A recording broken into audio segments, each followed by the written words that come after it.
Well, good afternoon, everybody. It's time to go racing for this year's Enduro Cup in ASR. With thanks to CRE and Beyond Electrical, it's the Phillip Island 300. And, well, we had qualifying last night, which definitely threw a few cats amongst the pigeons, mixed up the order a little bit. And now we're on the other side of the Saturday night qualifying session and the co-driver sprint. We have ourselves a grid of cars, and we're about to get set for 68 laps around the Phillip Island Grand Prix circuit. Been a bit of an effort to get here. It's been a bit more of an effort for my co-commentator to get here. He's actually on the hunt for some food at the moment. I'm not sure if he's actually back at his desk yet, Benjamin Rhodey Rhodes, but he is here. He's somewhere. He's got that Macca's hangover after the Saturday night prior, so he's waiting for his food to be delivered at the moment. So he'll be in a little bit. And for the moment, the drivers are just getting themselves sorted. Ready for driver's briefing, going through all the permutations and just getting themselves set for what happens to be in store. We haven't got any read on who's going to be starting in the cars just yet. That's something we'll touch base on, I guess, in the next sort of 5 to 10 minutes or so, when we find out how everybody decides they want to set up their teams for tonight, or for today's running rather.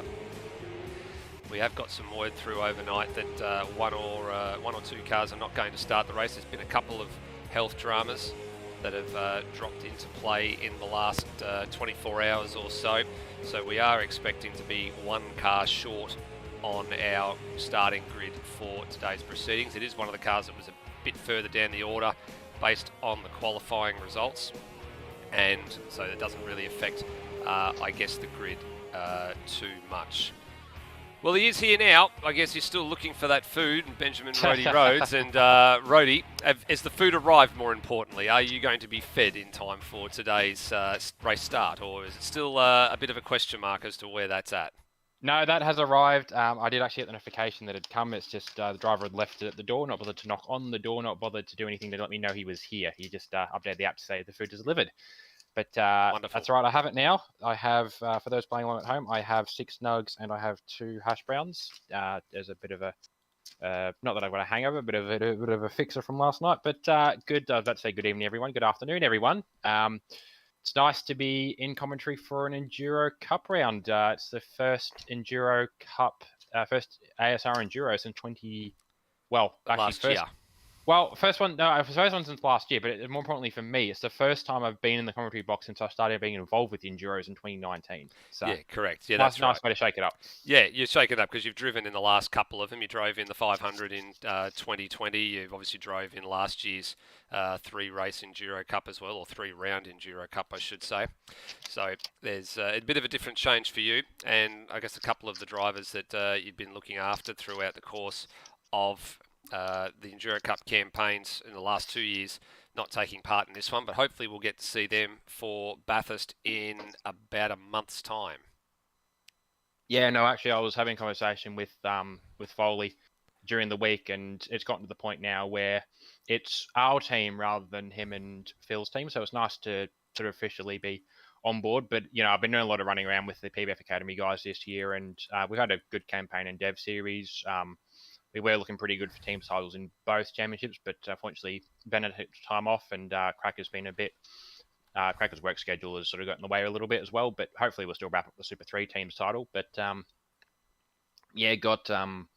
got Brad back again for Enduro Cup this year, and this time we're partnering with John. Brad and John were pretty good rivals last year. John running with one of the LLM cars.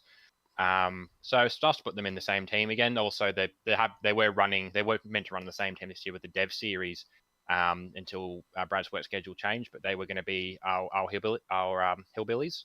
But yeah, no, good to get the two of them together. John was quite keen to race, but Brad's got a wedding to be at, and just the driver market for Phillip Island was a lot of spots going, and unfortunately, I did have a driver come to me, but I thought we were pretty good on the plans, and I planned in my head rather than planning out loud, which is what ultimately scuppered the PBF entrance to for this weekend.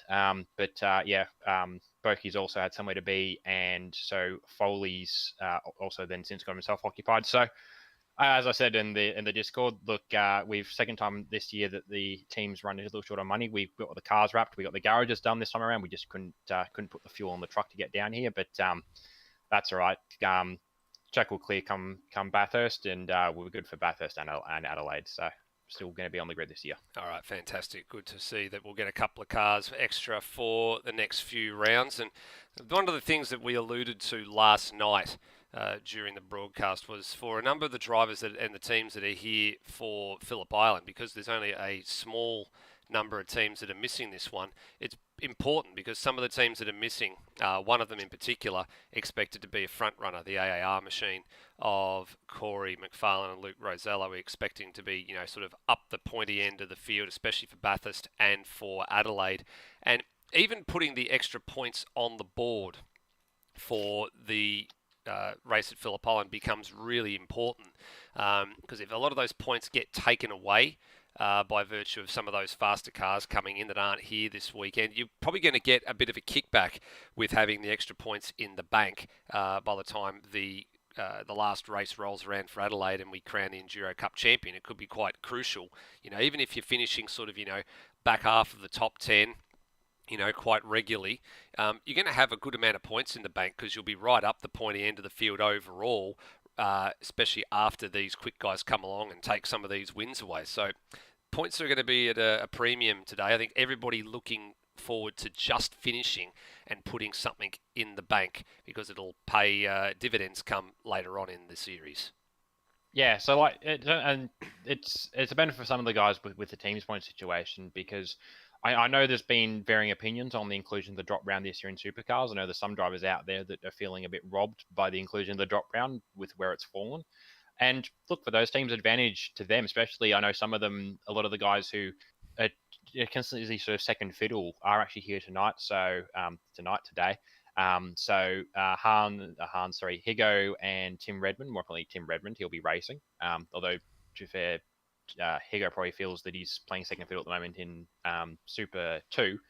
But I've just had a game crash. Wonderful. That threw me off. Anyway, but teams like those guys, Tim's been, I think he's got the most podiums in supercars without currently getting a win. And for the other guys, the has-beens, they're already, this year for them is a lot of years, to be fair, they feel there's a lot of hashtag robbed. So this is their chance. They're here as where people like you mentioned, like Luke Rosell and Craig McFarlane aren't here, and some of the quicker drivers maybe aren't here or won't make all 3 rounds. Look, this is their chance, and might unfortunately be their only chance this year with the way some of the things are going. But this is definitely the chance for the has-beens to take a team's title. Yeah, you're not wrong. There definitely is an opportunity for them to take a title away as well for this one. Of course, they were pretty close last year. Very nearly won the whole entire thing. It was save for, as we said, I think 5 points at the end of the day as to how all that panned out. We are getting a few dramas for a few drivers having a couple of game crashes trying to get in and out of the server. With everybody jumping back in as part of the process. There's actually been a server just cycled just recently, as there was a very late crash in proceedings probably about 10 or so minutes ago, just as we were taking to air. There was as the server itself crashed after pretty much right at the end of warm-up. So I guess we could feel pretty fortunate that it didn't happen, mid-race. It was right at the end of a session, gave an opportunity for that server to be cycled, and we've now just in the process of getting everybody back in. So that's taking a little bit of time, but we did anticipate that probably about 1:15 is where we were expecting racing to resume. So you get the idea. If we're stalling for a little bit of time, that's precisely the reason why. What we might do very quickly is we'll go over to look at our race format for the weekend, because of course we've already ticked off quite a large chunk of this format. So we ticked off everything there under the Saturday 22nd of October last night with our practice session, the 20-minute qualifying and the co-driver sprint, which did throw up a couple of variables, and it did mean that a few drivers are starting either a little bit further up the order or a bit further down the order compared to where they qualified versus what happened in the sprint. Then you've got the 2-hour warm-up today, which has just been completed, and we're in the process of getting everybody together for the 68-lap race. The most important piece of the puzzle, so the point structure. So 50 points was handed to the number 15 5 Minutes Racing Commodore of Termo and Will Devonish for a sprint race win last night, ahead of Tim Redmond and Nathan Higginson, who banked 46 points. And then a bit further down the order, then third place, it was Hans Brunswick and Lockie Burke. So they're going to start with the third place, and I think they got 42 points, I think it was. I'll have to double check the math on that one. But the points paid all the way down to 26th place. There were 2 cars that didn't finish that sprint race, most importantly. So those 2 cars going to be starting from the very back. So that's the Kai Jones and Lachlan Horan number 66 Vivid Esports machine, and the Taipan and Justin Cecil number 21 Locky Lock Motorsports Mustang is going to be down the back as well. So they're coming into this one with nothing on the board, so they've got everything to gain from finishing today. And the most important part in this equation, Rody, we've spoke about it so many times last night, but also it's been a mainstay in endurance racing. There is a minimum co-driver requirement. Every driver's got to meet the 40% distance mark, and for Phillip Island, that means it's 28 out of the 68 laps. And minimum co-driver laps are always a bit of fun because they don't usually there's differences, but usually they don't tend to fall into a nice even stint length. It's normally a stint and a bit, or it's two stints and a bit, and it gets tricky from there because you have to put a half stint in somewhere, which is, as a strategizer, something you hate to do. You hate to not just run optimized stints the whole way through, whether optimized to the fuel, optimized to the tires, or optimized to both if they work out. But I haven't actually had a look at what the stint lengths are going to be around here, but I'm pretty sure, just based on how the normal math goes, that they're not going to be an even number. They're not going to be able to just run the code out for two stints. It'll be a stint and something. What they're really relying on in that case then is a safety car. But around here, the likelihood of safety car is slimmer than a lot of other typical, or even just looking at the Enduro Cup calendar tracks we got this year.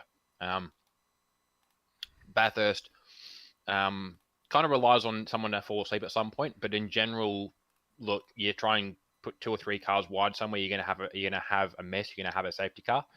And Adelaide, it's been a while since we've last been there, and it is good to see it back on the calendar IRL at the end of the year, which coincides nicely with the Enduro Cup. But yeah, it's gonna be a different place, and we haven't really done endurance format racing around there. We have done some long distance supercar races, but even then they're not quite as long as an enduro. The only thing that really otherwise falls into a similar bucket, and it will actually somewhat apply for the guys driving, is those who drove the Adelaide GT3 round going on, I think, 2 years ago at this point, because that was a similar style of race that actually pushed into the late evening, which I believe Adelaide will as well. But those are only sort of places you can really rely on a safety car to really help break up your stints and allow for co-driver laps. Around here, you might be forced to make green flag pit stops out of sequence, which really throws it off. Yeah, correct. And we'll have a bit of a look in the next sort of 5 to 10 minutes when we get everybody up and running for the 300. There is a few race facts to go through with regards to how the stint lengths are going to play out, because that's been a bit of a talking point as to how you break it up. I've seen some drivers really trying to extend the stint length of some of these hard tyres, but they haven't been able to quite get the performance at the back end of the race, or their stints rather, to really justify trying to go that far. So they're forced to shorten those lengths a little bit. And then once the stint lengths are shortened, then that sort of gets into a territory of, okay, is this going to be a 3-stop race? Is it potentially going to be a 4-stop race? But then on top of that, you've got to be reactive to the situation. So you've got to always have an option up your sleeve. You've got to think about, okay, if a safety car was to come out right prior to our pit stop, or just after our pit stop, or halfway through a stint length, what are we going to do? We've got to be flexible somewhere along the line. So that's half the strategy around just playing around with that sort of stuff. And it's, we will have some stuff for the viewers a little later on how it's going to play out for the drivers. But yeah, that's something you need to think about. And it's something that the drivers and the teams that can strategize, and also, to be fair, enjoy strategizing, will have that planned out. There's probably a myriad of drivers in the field who are just going to, it could just be as simple as starting with the co-driver, running to the end of the co-driver stint, pitting then, and running the main driver for the rest of the race. We are on a short enough distance of race with a 300k race where you could conceivably, we say that, I've shown on a potato that you can do a 400, you can do a 1000k race solo, but you don't. That's not the norm. That's the special case scenario. But in terms of your driver stint time on your computer, you could expect to come. We do the remainder of a 300k race as the main driver in a single run. Just cut out there for a minute, Roddy, but yeah, I get the kind of gist about that as well. So yeah, no, you're right. There's a fair bit of workings out to go through there as well. We have actually got a little bit of on-track activity that's just taking place at the moment while we wait for I think there's one driver that we're just waiting on to jump into the service so we can get a bit of a read on how things are going. So over to practice just for the last few moments or so here. This car, we're on the screen here, the Scott and Braxton Stancliffe machine was involved in a bit of a late race incident. Actually, it wasn't late race, it was about mid-race incident, actually down at one of the corners that they've just come out of, down at turn 6. Unfortunately getting into the back of the Has-Beens Racing number 5 Mustangs. So there is a couple of penalties that came out of last night's sprint. They, of course, accrued one of those. So there's a 3-place grid drop for this car starting for today's race. So they finished the race in 4th. They're going to start the race in 7th place as a result of the other 3-place penalty. The other one that we made mention of just a few seconds ago is the Brendan Ross and Lewis Wedding car. They're actually set up in the pit lane at the moment. They're still sitting there as we speak. They were, of course, involved in a little incident with the number 735 machine coming down into Lukey Heights. So they've also been adjudged to have been a small indiscretion there, and they've also copped a 3-place grid penalty. They finished in 6th place, so therefore they're going to start this one out of 9th. Importantly for them, they have kept their sprint race points for the finishing positions. It's a grid penalty for today's race. It is not an alteration of last night's finishing position. So for them, pretty important, I guess, that they've got the points in the bank and that they keep those points in the bank for today. Good to see as well, there's some pit stop practice, there's some start line practice going on as well, because it's I guess a bit different for a lot of these drivers. They'll come into the race and they'll sort of got to remember the whole pit stop sequence and, you know, the whole driver swap sequence, I guess, as well, Roddy, because it's been a good 12 months since anybody's actually completed the full, you know, driver swap procedure. Yeah, it's been that's the thing. It has been a while for drivers, and even for those who are accustomed to it, it's one of those things where it's not a complicated process necessarily. It's just when you're not using that process frequently, it slips out of memory because there's so many other things to think about as a driver. But yeah, so plenty of guys have already put some practice in, and for those guys that are new to it as well, again, it's not a hard setup. It's maybe a little bit daunting to you to have to work with, but. Yeah, it's a good opportunity for people all the same to it's good to see people getting some practice in. And look, it being a shorter race, as I said, like if you're feeling iffy on the stops, either because you aren't confident doing the swap yourself, or we have seen this in one of the drivers in here tonight, but I have heard that Corey McFarlane does have issues when it comes to the driver swaps. That basically means that they can only. I know that he raced with Kurt Stenberg, who will actually be coming in later, potentially in Enduro Cup, but he raced with Corey McFarlane last year in an Enduro, and essentially Corey had to do his stint, had to get out of the car, and Kurt was in for the rest of it, purely because Corey's machine did not like driver swaps, and for whatever reason there are some people in that situation as well, so you might have your hand forced on strategy simply by the fact that, well, you're able to do a stop, your computer isn't able to do a stop or a swap. And so you have to start the car and you have to get out of the car, and that has to be you done. Yeah, precisely. And I think you're right. There's one or two people that fit that boat at the moment. There's also been one or two people I've been hearing overnight that haven't actually been well. One car, unfortunately, has been withdrawn for this one with the number 158 Ignition sim racing car, the sister car to this one that's on the screen at the moment of Ryan Smith and Ed Phillip, who's filling in for Hayden Link on today's race. The sister car, unfortunately, not able to take part because they haven't got the second driver and they haven't been able to find the substitute. I actually heard that Reese McGillivray actually may have been off to hospital overnight as well, so not great news. But on top of that, we're definitely hoping that he's definitely back out there in the not too distant future, that it's not too serious. I'm sure he'll be watching on from home and probably feeling a bit sort of sorry for himself and a bit sort of winded. I think people feel in this situation, Roddy, that they're letting the team down when a situation like this happens, but I guess it's far from the equation. It's definitely not a case of letting the team down or the side down. You know, it's hard to put that thought out of your mind, but definitely not something that happens when it's very untoward and very unexpected like that. On top of that, I'm also hearing some word on the wire that Braxton Stancliffe, he's a little bit under the weather as well. He's going to do essentially a double stint to get, at some point, to get his laps out of the way, and then he'll be handing back to his father. So there's a bit of, I've got some news on up on the wire about who's starting a couple of these cars and the logic behind some of that. And we'll cross over with all of those in the next few minutes or so. So the last few bits of practice are just finishing up here. Let's have a look at our track overview with thanks to Google Earth Studio at the Phillip Island Grand Prix circuit. So the southernmost circuit in Victoria. It's a beautiful little place to go to. Most recently MotoGP was there just over a week ago in real life. And we honed in on the 12 kilometre, almost the 12 turn, almost 4.5 kilometre circuit. Bit of elevation change to it, especially going up the top through Lukey Heights and down into MG, down the hill towards Southern Loop as well. There's plenty of elevation change. It's a great track. Very flowing track for the drivers, apart from the two heavy stops at turn 4 and turn 10. We said yesterday, we're not going to get anywhere near the qualifying records. We're not going to get anywhere near the race lap records because the hard tyre is the tyre that is in play at the moment.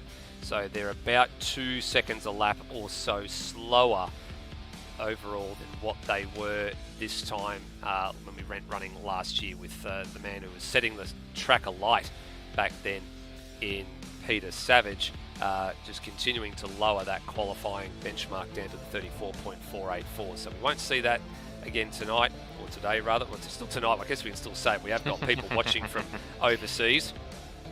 And as we said last night, it was a case of good morning, good afternoon, or good evening, but certainly not good night, because that implied that we were getting rid of you. So Phillip Island is the first venue on the calendar for this year's Enduro Cup. And then, of course, we go to Bathurst next, and then we finish off with the twin 200 kilometre format around Adelaide. So still a little bit to play out for the Enduro Cup, and it's only a minute and a half left in this warm-up session. So no more departures from the server, so everybody is locked in with the cars that they are in right now. So, Roddy, we're starting to get a read here on which drivers are likely to be starting the cars. So, having a look through the order, I'm seeing with the way the times are set at the moment, so it looks like Greg Turra will be in for car number 26.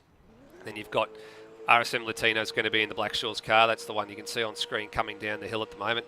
Ryan Smith's going to start the number 85 Ignition Sim Racing car.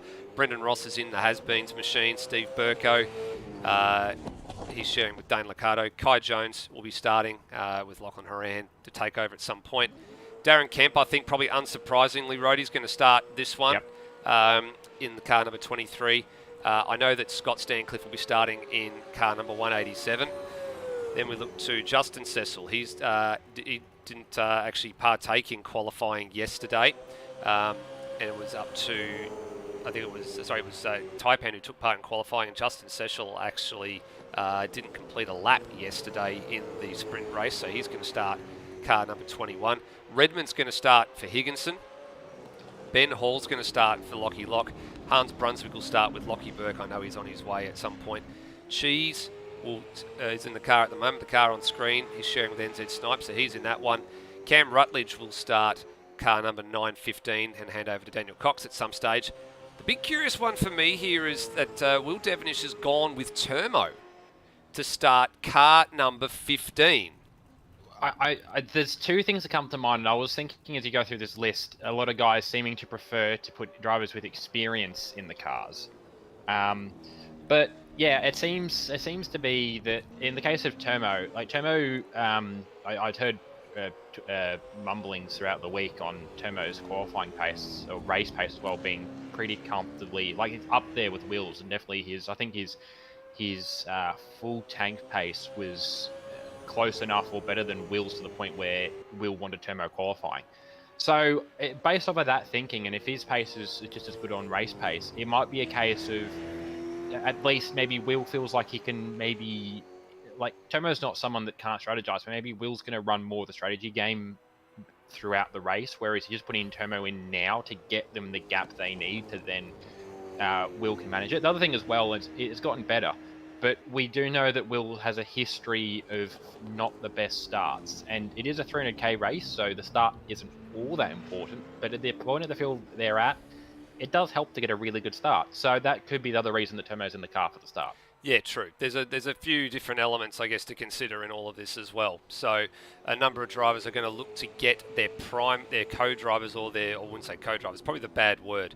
The lesser, the not so fast drivers get their stints out the way early, put their faster drivers in for the back end of the race. They just do enough to get to the minimum requirement, and then from there, take over. And then there's a few drivers that are going to opt to split it a few different ways. So, and you're right, as evidenced by Will Devenish's start yesterday, he was a bit tardy off the front row after letting Turmo do the qualifying, and then it was Redmond and Will Devenish going head to head for line honours in the sprint race.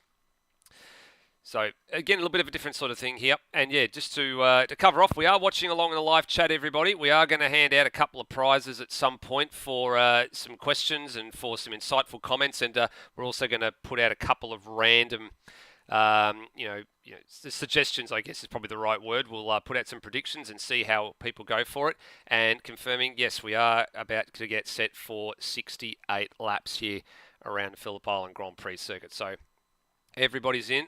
Now, we did have a little bit of a drama yesterday evening with the grid setting for the sprint race. We're hoping that that has been cleared up. We actually went back. I actually got a bit petrified and went and double-checked that all the grid positionings were indeed correct in the track file, just to make sure that everything was good to go, and indeed it was. So it looks like it was a little bit of a batch file dilemma that caused the issues we saw at the back part of the grid, with a few cars appearing inside other cars. And we're just waiting on about 2 or 3 more cars just to take their grid spots, and we'll be underway for the Phillip Island 300 with the formation lap. Yeah, a couple of drivers waiting right to the end of the time. It's probably more of a strategy thing than anything else. Fuel consumption is only really determined by you switching the engine on, which doesn't automatically happen, so you can just certainly grip with the engine off if you really worry about the fuel conservation, but it should be too far off now having the last couple of drivers coming to the grid. I think Rossi's still sitting in the garage. Actually, I think we may have another slight drama a bit further back in the field. I know there was potentially going to be a grid position that was out of position here as well. I'm just wondering whether or not we've got another car that's slightly out of kilter. We may need to do a bit of altering here, but we'll run through the order as it's sat right now. So, Rody? Yep. Got some catching up to do. Let's have a look at the grid. Alrighty, so starting from pole is Turmo for 5 minutes racing. He'll be sharing with Will Devenish this afternoon. Starting alongside him is Tim Redmond for Kiwi Sim Sports Beyond Borders. Nathan Higginson also in that car. Third is Hans Brunswick, the second of the All-Australian Races entries, the only one here tonight. He's sharing with Lockie Burke, who will be on his way at some point today, with Greg Turra leading out for Flinders Autosport with his son Noah Turra. Those will be a good combination of what we've seen their pace in GT3 and in Dev Series. Starting from 5th is Steve Burko in the split livery C7 Motorsport car, sharing with Dane Liccardo. Those guys will be pretty quick to watch as well. Good to see them together. They've been playing that partnership for a long time. Starting from 6th is Cam Rutledge for CRE Anson Motorsport, sharing along with Daniel Cox, who's done a very good job with that livery and a very nice reveal trailer for that car as well. Starting from 7th is Braxton and Scott Stancliffe. Scott is the one currently starting the car, but they'll be sharing a rig for this one and for the Enduro Cup in total. So we will keep track of it for you who's driving the car at each time. At the moment, it is Scott in the car. 8th is Ryan Smith. He is sharing with Phillip. With Ian Phillip. Yes, he's sharing with Ian Phillip this one, who is replacing, I believe, Hayden Cuppett. Link. Sorry, Hayden Link. Hayden Link, sorry. There's a few of those Haydens going around that team. There is. 9th is Brendan Ross for Has-Beens Racing. He's leading out with Lewis Wedding, and they're a bit buried in the pack, but those should come back up through. 10th is Cheese with for Kiwi Sim Sports Team Tanafa. He's racing with NZ Snipes. 11th is RSM Latino for WRT Blackshaws RSM Racing. He is driving with Steve Warwick, with Ben Hall starting out of 12th Series Lockie Motorsports number 1. He is driving with team owner Lockie himself. 13th is Darren Kemp for APK Sim Sports. He would be with Matt Cecil, but he is unavailable, so he is instead sharing with Jesse Bennett out of the Rookie Cup. And in 14th is Kai Jones for Vivid Esports, sharing with Lachlan Haran. Starting from 15th is Justin Cecil, who is running with Taipan, and that is our 15-car grid.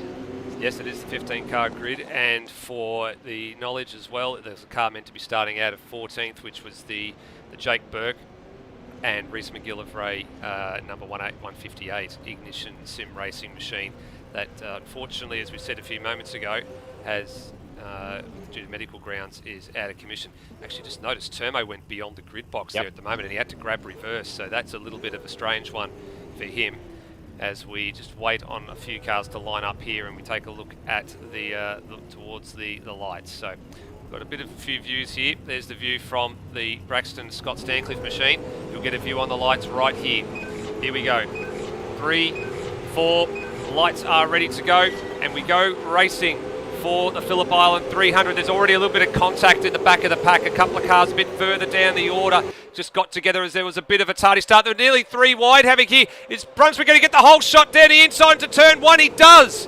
Brunswick to the lead with a fantastic launch from the second row of the grid. Takes the number 1111, or 111 rather, AAR Mustang to the front of the field with a superb launch from row number 2. And Greg Tara getting his ears boxed in by Steve Burko there as well, a bit further back in the field. So already a few changes of position, shaking up the order on the opening lap. And this is what we expected. Different drivers in the cars compared to, whether or not you're a quicker driver or a slower driver. There is going to be a bit of change and a little bit of separation going on in these early laps. Yeah, Tomo's not been slow on pace. That wasn't a terrible start. It just wasn't as good as the cars that are now in front of him. Great starts obviously by Hans Brunswick and Tim Redmond, and they're now starting to have a little train off by themselves. The next train is now led by Greg Turrow in the Flinders Autosport car. He's got Steve Burko and Scott Stankler for company. See here on board from Brendan Ross, he's about 4th in that queue at the moment. Ahead of him, Scott Stancliffe, then Burko, and then of course the man leading that train in Greg Turrow. So it's all pretty much stations as they were for the moment. It's a long way to go. So you've got to be careful here. This is the part of the race. The first 2 or 3 laps are going to be pretty critical.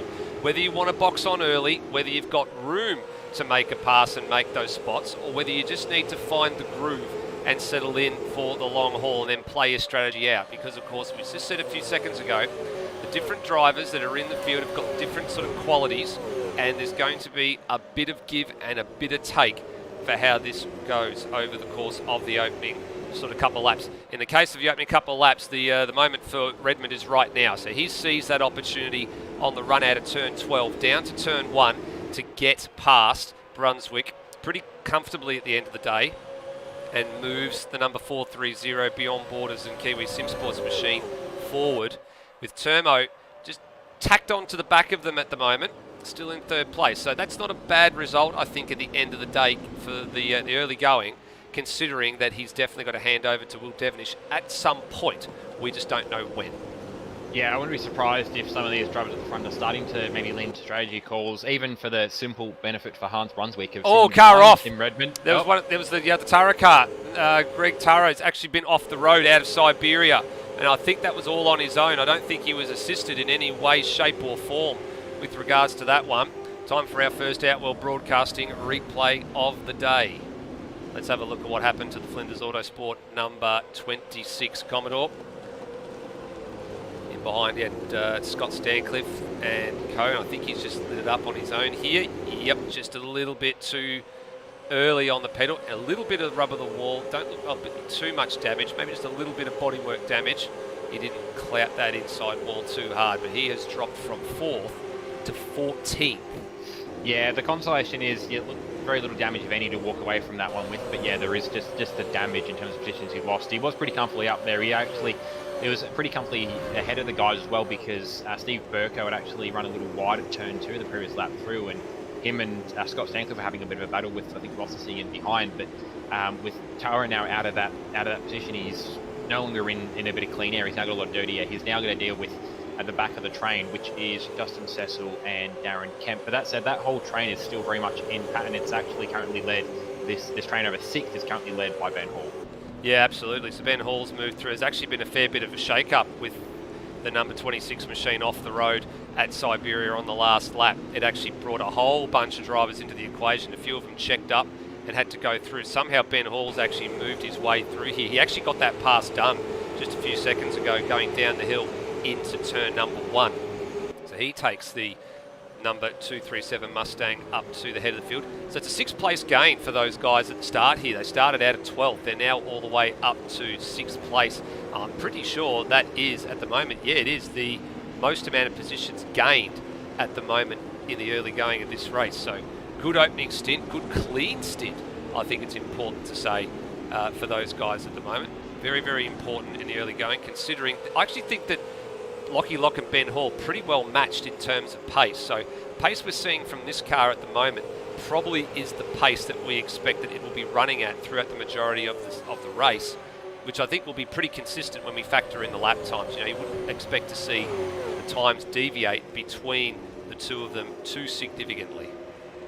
Yeah, they're both pretty even on pace, and the advantage that Ben's had is he's had some time off to sort of get back in touch with himself, but importantly, he's actually found it's improved his pace, actually having time off and not racing near on week in, week out. So when he was racing Dev Series and when he was popping in supercars, he was probably at equivalent pace to Lockie Lock. And you know, as I mentioned, these guys had the team's championship pretty well looked after until Ben's departure. But now that he's back, it's good to see that he's back. And look, his pace has maybe gotten a little better since. Lockie's gotten better just by having put the laps in. And you know, these guys could definitely slot into the top 10 of a supercars field, and they might look at doing that next year if they get promoted from Dev Series. But yeah, like these guys are in a really good position. The car's going to do a really stable pace, which helps as well. There's no gamble for them of putting in a slow driver or a fast driver, as you might see with some other cars out there. They can just put in either driver, and like pace-wise, they're even. So there's no gamble, so they can be really flexible with their strategy. There was a big sideways moment for Cheese at the back of this 5-car train as well as they came through turn 8 with the rear end start and step away. He's having a bit of a look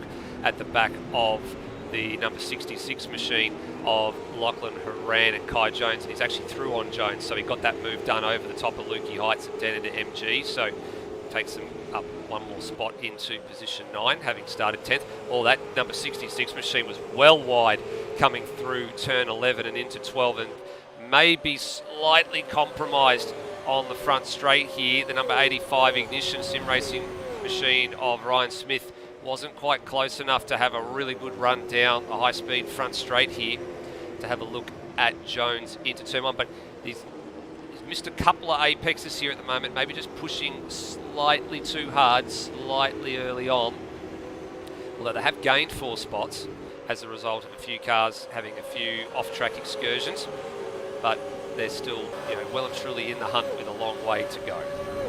Yeah, I wouldn't be surprised if they're maybe trying to catch up, if the 66 is trying to keep up with the 420 in front of Cheese at the moment. Cheese maybe a bit more, at least of proven pace. We haven't seen much of Kai or of his teammate Haran's pace in ASR. I think there has been some appearances in Dev Series by Kai, but there hasn't generally been too much driving for either of them. But it's not as if they're down on pace. They're just maybe a different pond to the one they're used to swimming in, as a way of putting it, big fish, little pond. Yeah.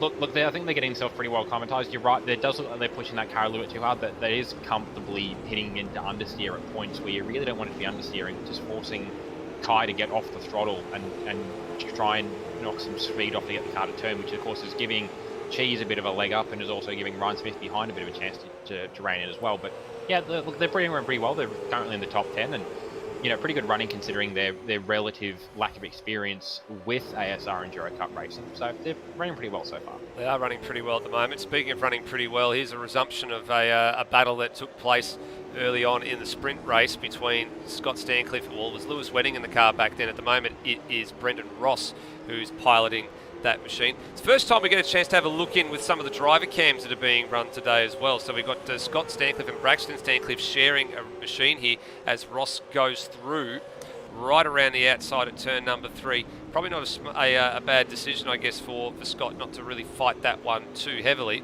We check in with the driver cam. Here is the Kiwi himself, Scott Stancliffe, hard at work, pulling gears, pushing gears down.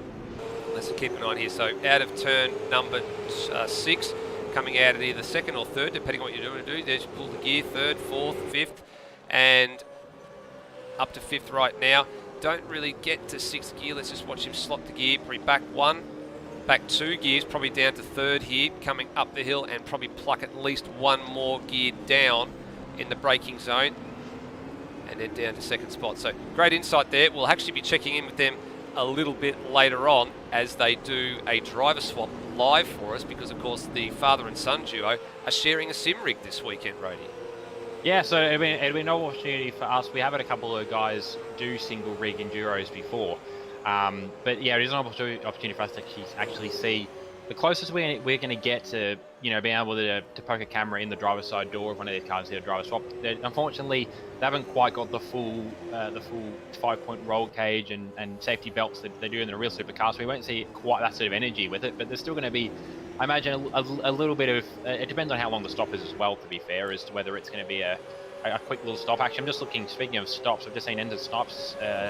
I think they've just made a swap for that car, but that car's out already. That's out already. 420. Yeah, so they've had some drama there. They've gone in for a... did they come in for a stop? I think they actually, no, I think they may have actually had a moment. I'm just keeping tabs on things on the replay. I think they may have had a disconnect or something go on at some part of the track, because they've gone right past the pits. And I'm just looking to see if there's been an error made here, or if something's broken on car 420. Or we keep an eye on it. Yeah, they've just had a game disconnect, I think, for NZ Snipes. They've actually, looks like they've had some sort of internet glitch go on there. So that's a shame that they're out in the early running after just 6 laps. We just that's really unfortunate. But the advantage for them, I suppose, is early enough that they hadn't invested too much into the race itself. But either way, you don't want that happening. No, definitely not. We just saw Termo go through on the last lap. He decided to pull the trigger on Hans Brunswick down into turn number 1, so he's gone through to assume second place. It's about 3.6 seconds off the race lead at the moment. And it's a great exchange down here between a couple of the Super 2 and Development Series combatants in Justin Cecil and Steve Warwick. These two wouldn't have had a huge amount of time. Sorry, not Steve Warwick, RSM Latino. These two wouldn't have had a huge amount of time spent racing with each other, but so far so good, nice and clean. And a couple of looks from Cuz, especially down at turn 6 and down at turn 4 and turn 10, which are the proper mooted passing zones here at Phillip Island. And at the moment, the number 50 machine is just stalking the 21 throughout the course. We've got a yellow flag. Oh, we've got the Tara machine around again. So that's the second time for Greg Tara that he's come a crop up, and that one would have been at the high speed turn 1 complex.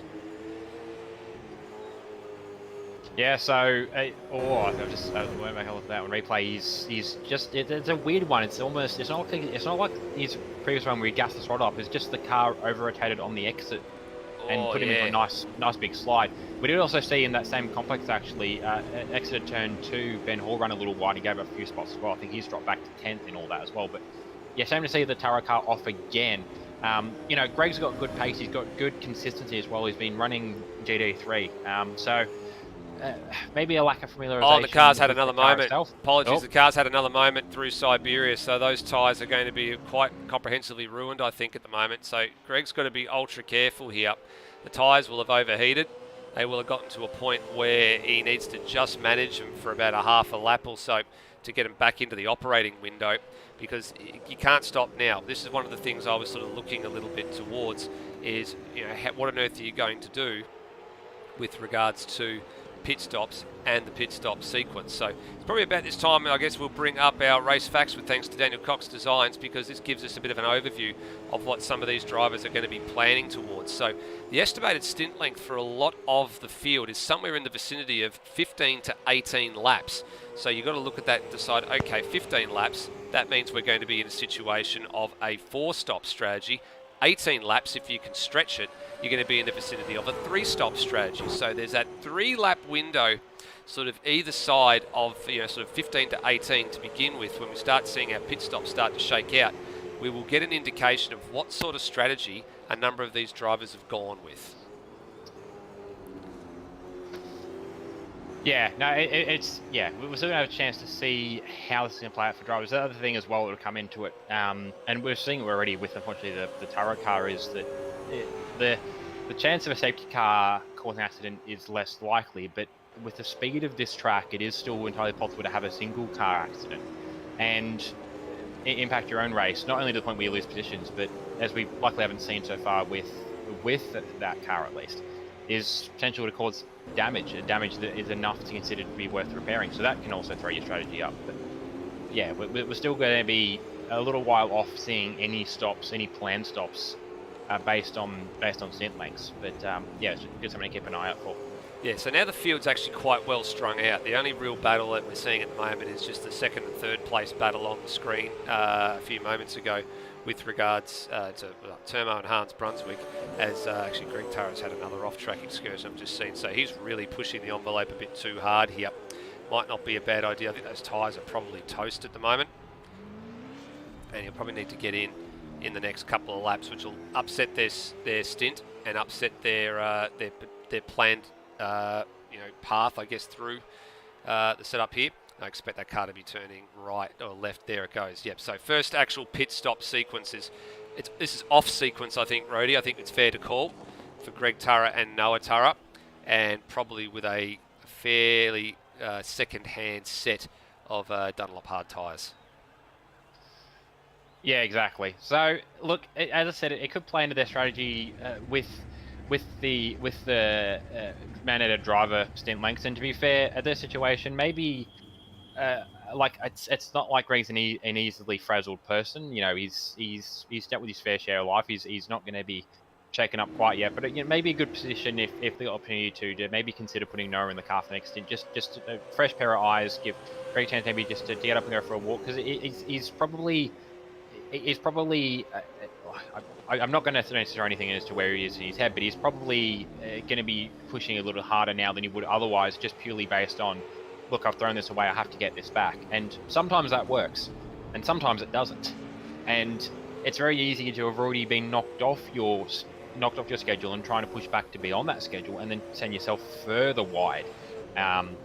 Look, at this point, he's going to need, I think, a well-opportuned safety car. I'm not actually sure if we've got the Lucky Dog set up for this or not. Yeah, it is. There is. So yeah, he will need a good safety car. He's getting blue flags right now, unfortunately, because he has gone a lap down too. So he's come out between Brendan Ross and Scott Stancliffe. So Greg's going to have to just be careful here. Oh, this is the high-speed approach to turn 4, because it's very awkward, because you don't want to lose too much speed going through there. So that would have been a bit of an awkward moment for Scott Stancliffe getting through the lap traffic. So that part is safely negotiated. And press on. So we'll see what happens after that. I don't expect that that's going to trigger a flurry of stops, but at least a few drivers will now be sort of watching Greg's pace to see whether or what the sort of, fresh tyre gain happens to be. Yeah, and that's the thing. Like this track has historically been more so in IRL when it went through a resurfacing, but this track has historically been a high tyre wear track. This most notably, I think it was 2017, where you had 4 or 5 teams just popping tyres willy-nilly, and it was because they're running their tyre pressures too low and they were putting too much through the tyre. But at the same time, look, there's a lot of long loaded corners around here, and when you're in a car that weighs north of 1.5 tonne, you're putting a lot of force through those tyres at the speeds they're doing. So look, there's a recommended sort of estimated stint lengths, which is probably leaning more into the fuel window, and you sort of conserve a little bit with the tyres. But look, this could be more of a dead set sprint race where, I don't know, if Greg's pace, like he has been lapped by Scott currently, but he's not really falling back from Scott either. So maybe this is a look in compared to where he was on pace, and for other people maybe recognising that, maybe this is a look in to go, look, maybe it's worth having an extra pit stop overall in this race just to run on fresher tyres. And also, if it's going to play in a safety car window where, they might not pit halfway through a stint, they might decide to, so that they can then shorten the rest of the stints to the end and pick up some speed there. I've just noticed something as well. Brendan Ross has made a mistake somewhere on this lap. He's had a really, really poor first sector, 48.2 opening sector, and he's dropped like a stone. So he actually moved that car up into 4th place on the road. He's now down to 8th and being harassed by Kai Jones here coming out of Siberia. Ben Hall's just gone through on the run down to turn 4. So there's been a moment at some point for car number 5. I will say we talk about tyre heading. I think we're having a similar issue now with the Brendan Ross car. That car's looking very wiggly. I know they like to tune their cars a little looser. At least I know Rossi does kind of like a loose car. But it's very sensitive in the yaw at the moment, which leans to a suggestion he is pulling in now. So I reckon, yeah, he might have torched those tyres, or he's just gone past the window for his tyres, and so that's possibly a genuine stop just based on where the tyres are at. Well, I think it's actually a little bit of an inopportune stop that they're taking here, because some word on the wire from Lewis Wedding in the live chat is that he had a game freeze and then had a crash off the road. So there's actually damage on that car to be repaired.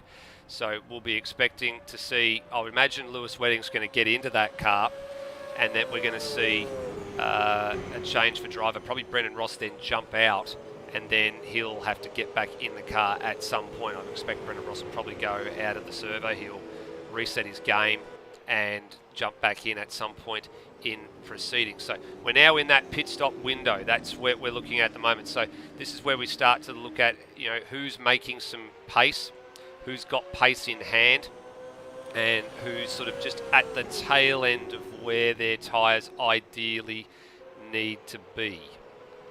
Yeah, we just had a yellow flag pop up at turn 4. I'm going to guess based on position that would have been for Greg Turra, who is now currently in behind Cam Rutledge. But he was, last I saw, he was running around with Scott Stancliffe, and he would have probably had to get let Steve Burker through at some point, but that would explain the yellow flag. But yeah, it's interesting now to see some of the drivers popping out, because there's some drivers now at the back of the top 10 that are working their way back through after little moments, like Ben Hall's actually, I think, back to where more or less he was before he had his moment.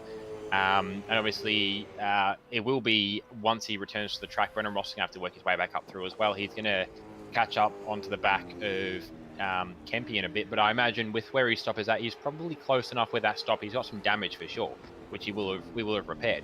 But he's probably close enough with that stop where it could be worked back into a legitimate strategy play rather than just an out of sequence stop.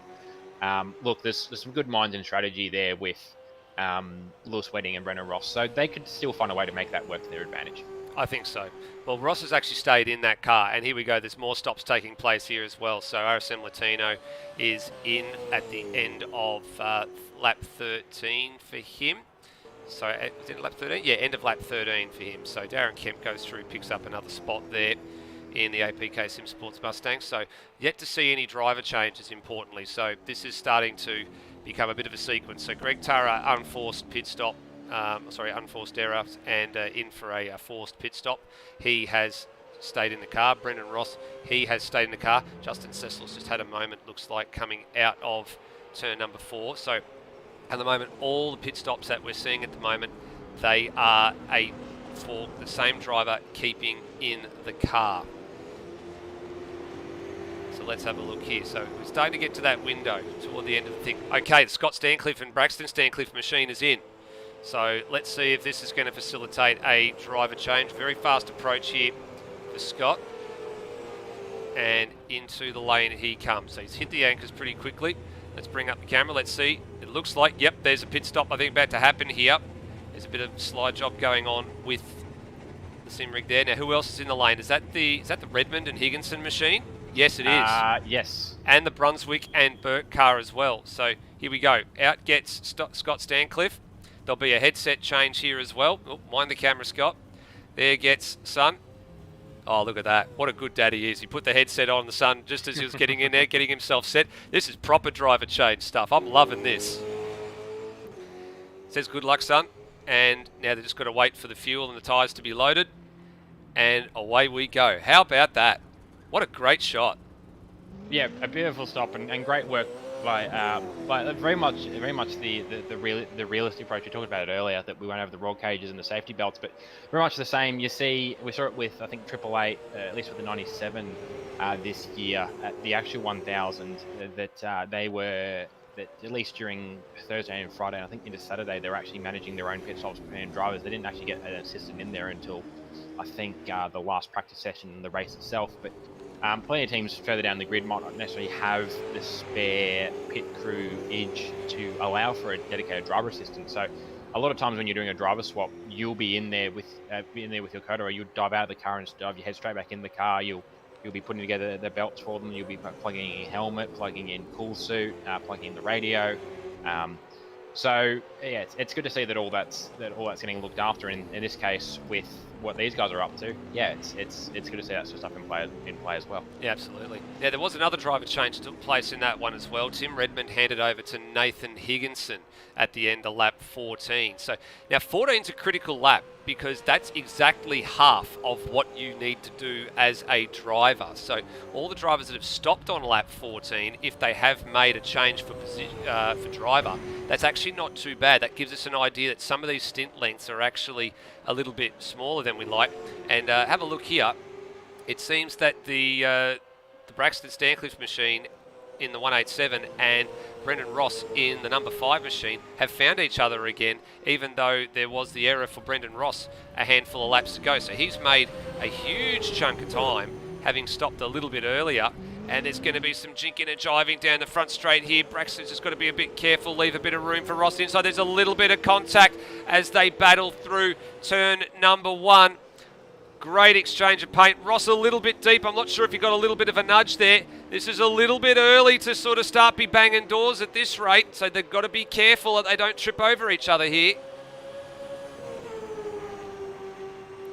Yeah, no, you're right. It is very early to be battling like this. And look, we saw yesterday that they've clearly got a bit of a rivalry going this weekend, but yeah, no, it's a bit early pushing around that quite that hard. They've still got probably 50 odd laps to go yet. Yep. Race leaders in, so Termo actually managed to get 16 laps out of his tyres, so he actually gone beyond the 15 lap window, so that gives them a little bit of a flexible insurance policy, I guess you can call it.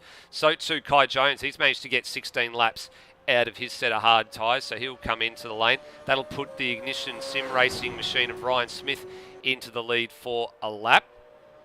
So they're going to get 17 out of the set of hard tyres. So looking at the lap times, though, they are tailing off quite drastically at the moment. The last lap for Smith at a 138.3, his quickest lap in the 135s. And just judging by everybody else that's been up and down the field as well, that the times definitely are tumbling the further you get into the stint. Like the drop-off is quite dramatic, Brody. It is, yeah. So part of that is probably, definitely part of that is playing in just where the tyres are at. As I mentioned, fairly high deck circuit. We saw guys even with the Dev Series racing last year, having to look seriously at the hard tyres. Either that or you were running the softs, and it was a big conserve partway through the race. And look, there's some drivers that actually have benefited, I think, from that. Some of the drivers in the field, at the top end of the field, actually, at this year in the Enduro Cup, were running last year in Dev Series at that round. Hans Brunswick was notably in there because his broadcast commitments for supercars meant that he had nowhere to race. So we put him in Dev Series for a couple of rounds, and he led the field pretty comfortably on at what point on the softs to go. So, a bit of experience there for those guys. And yeah, the hards are obviously a harder wearing, a longer lasting tyre. Here he comes. But even then, you're running into trouble. Well, here we go. So that'll cycle the field for a little bit. Higginson now goes back to the lead of this race. There he goes. Actually, this battle is starting to really, really ramp up here between Ross and Braxton Stancliffe. Ross has managed to get through on the number 187 machine. There is Brendan Ross on screen, having a bit of a right handful. I'd seen there was a few, choice words being pushed back to his teammate Lewis Wedding at the moment about what's happening here. So Lewis will be keeping him informed of any traffic that's going on, any other situation that might be happening that they need to be aware of. You see Braxton continuing to stick in the toe. He's had 2 nibbles in the last couple of laps down at turn number 1. So aggressive on the turn in though, showing no signs of anything going wrong with his health at the moment. A little bit of a locked brake, and yeah, becoming a bit of an interesting exchange. Can see some comments coming through about that they feel like the drivers of car 5 feel like it's a bit of a pinata at the minute. But I mean, we've seen some of this in some of the supercars racing as well, Roddy, where there has been a little bit of sabre rattling on the back of a number of cars throughout the point of time. Not to the point of cars being turned around, but it has unfortunately been a bit of a trait that a number of drivers have exhibited. Not putting anything against the Kiwis, but we have seen that from a number of people as well. I mean, it's to the point, it becomes acceptable to a point where the car, and when the car gets turned around, that's when there's problems. Yeah, I think it could just be similar from from the point that we're dealing with drivers that, like Rossi's not old by any means, but definitely on a maturity basis, he's definitely. Oh, that's getting close. That was nearly going to be a something there. Rossi's leaning more into a maturity aspect more so than say Braxton, who's obviously a lot younger. But 2/3 of his age. Braxton just out there to just get out there and go, and there'd be some strategy, and I imagine there'd be some words in his ear from his dad at points during his stint. But the gist of it, I think, is he's probably just planning to let Braxton, much as I said, possibly with Will and Termo, that there'd be a driver out there to do pace and a driver out there to run strategically. We might have the same situation here with Braxton and Scott. Like Braxton, I don't want to say he couldn't run strategically, but Braxton's big asset. Oh, there we go. There's a contact. They're both around. So a little bit late on the brakes too for Braxton, just into turn 2. So that's an unforced error up. And he redresses the spot fairly quickly as well, because you can see in the back of shot, I was keeping an eye on it. Dane Liccardo's taken over from Steve Burko, and I was just keeping an eye to see whether or not he was actually gaining any time. He didn't the last time around, but that will have, incentivise car number 735 to realise there's been a little bit of a coming together. Thankfully, nothing major, but they've managed to stay on the track. Yeah, most of that's just coming out. Obviously, a bit of time loss in that, and it's also just the mental games, I suppose, for Rossi. I don't think Braxton's necessarily any quicker than Rossi at this point. It's just that he's getting his speed in a lot of different places on track. Basically, Braxton's getting his speed at corner entry, whereas Rossi's getting his speed at corner exit. And it's one of those things I talked about, maybe the maturity versus just the youthfulness game in play. The best place to gain speed usually is corner exit, because that lasts down the rest of the straight, and there's a good couple of nice, decent, long, straight or flat-out sections of track around here. So you want the speed on corner exit, but at the same time, it can feel so rewarding in the moment when you're gaining up and ranging up onto the rear of someone under brakes.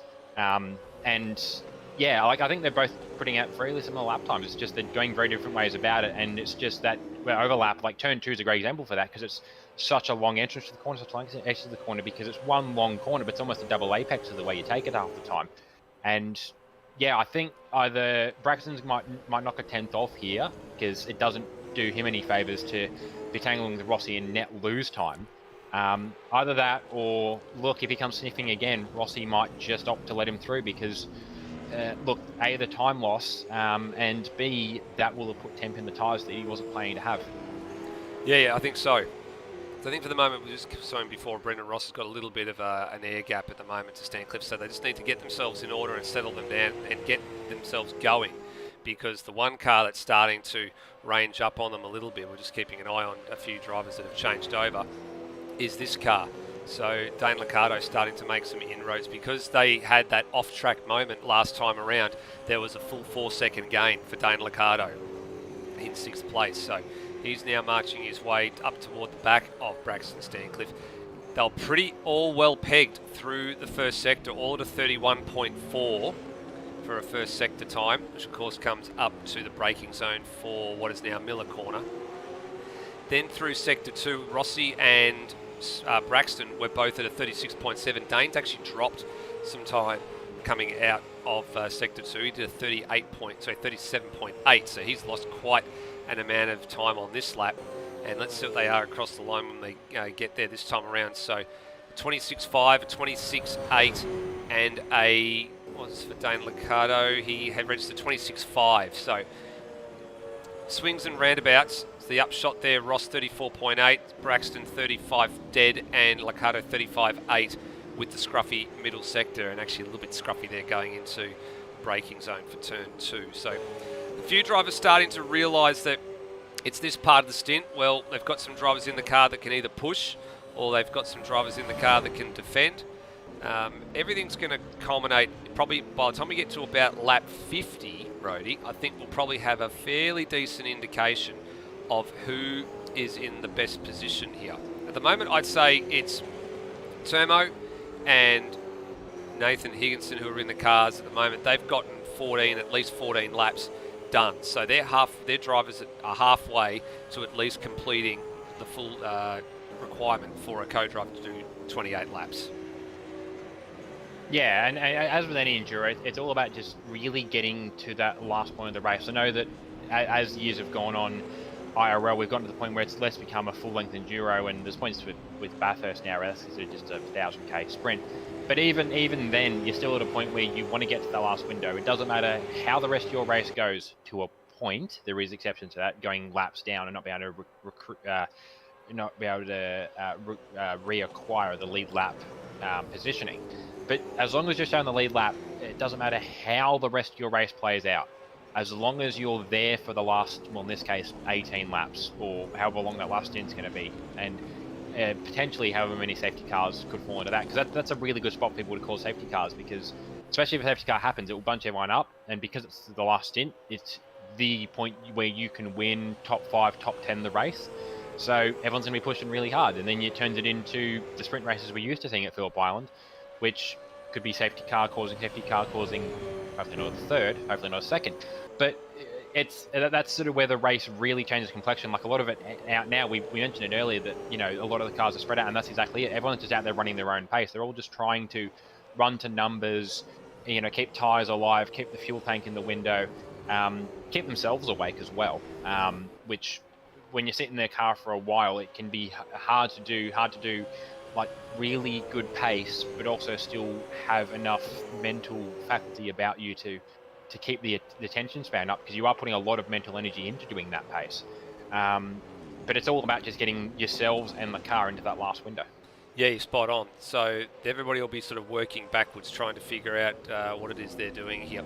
Now, for the race leader, I'm just keeping an eye on proceedings for him at the moment, Nathan Higginson, because he's not getting too far away from catching the back of Greg Turra.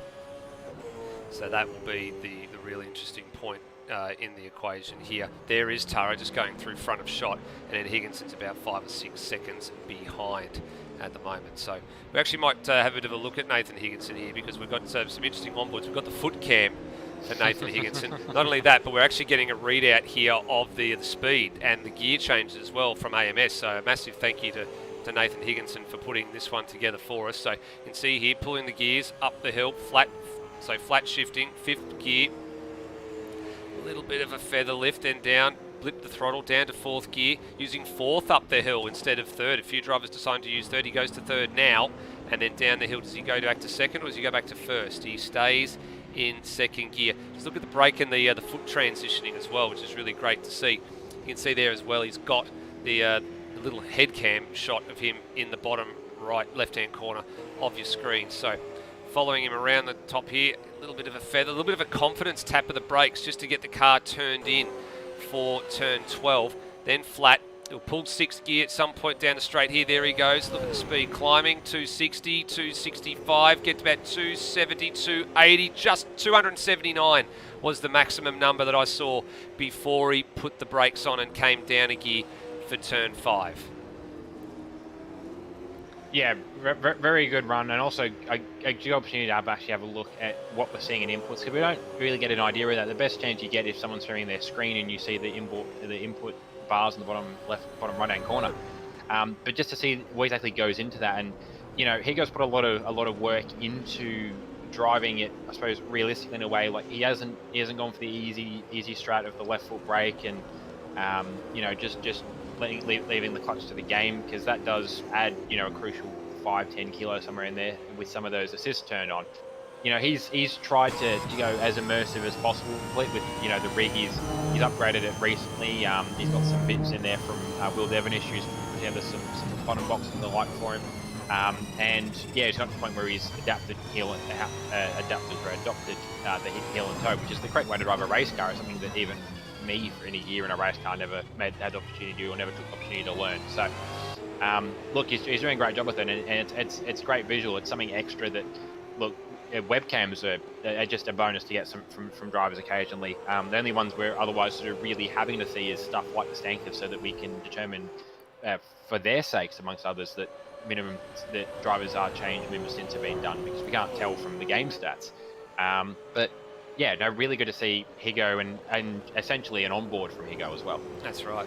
So now he's catching a little bit of a battle that's happening for 13th and 14th place at the moment. Jesse Bennett in the APK Sim Sports Mustang, and then Greg Turra, who I guess we'd be fair to say, Brody, has had a dead set shocker of an opening stint for himself. And I think he's now just trying to tick off that minimum 28 lap requirement. These guys are actually on their 23rd lap. They have still got a little bit more to go. 24 in the top corner is for the race leader. A little bit of a lock-up for Bennett going into turn number 4. He's taken over that car since they came in for their first stop. Turra obliges in the background, gets out of the throttle and hands the race space to the 430 machine. Now I'm going to throw out a little bit of a bit of a what do we call this, Roddy?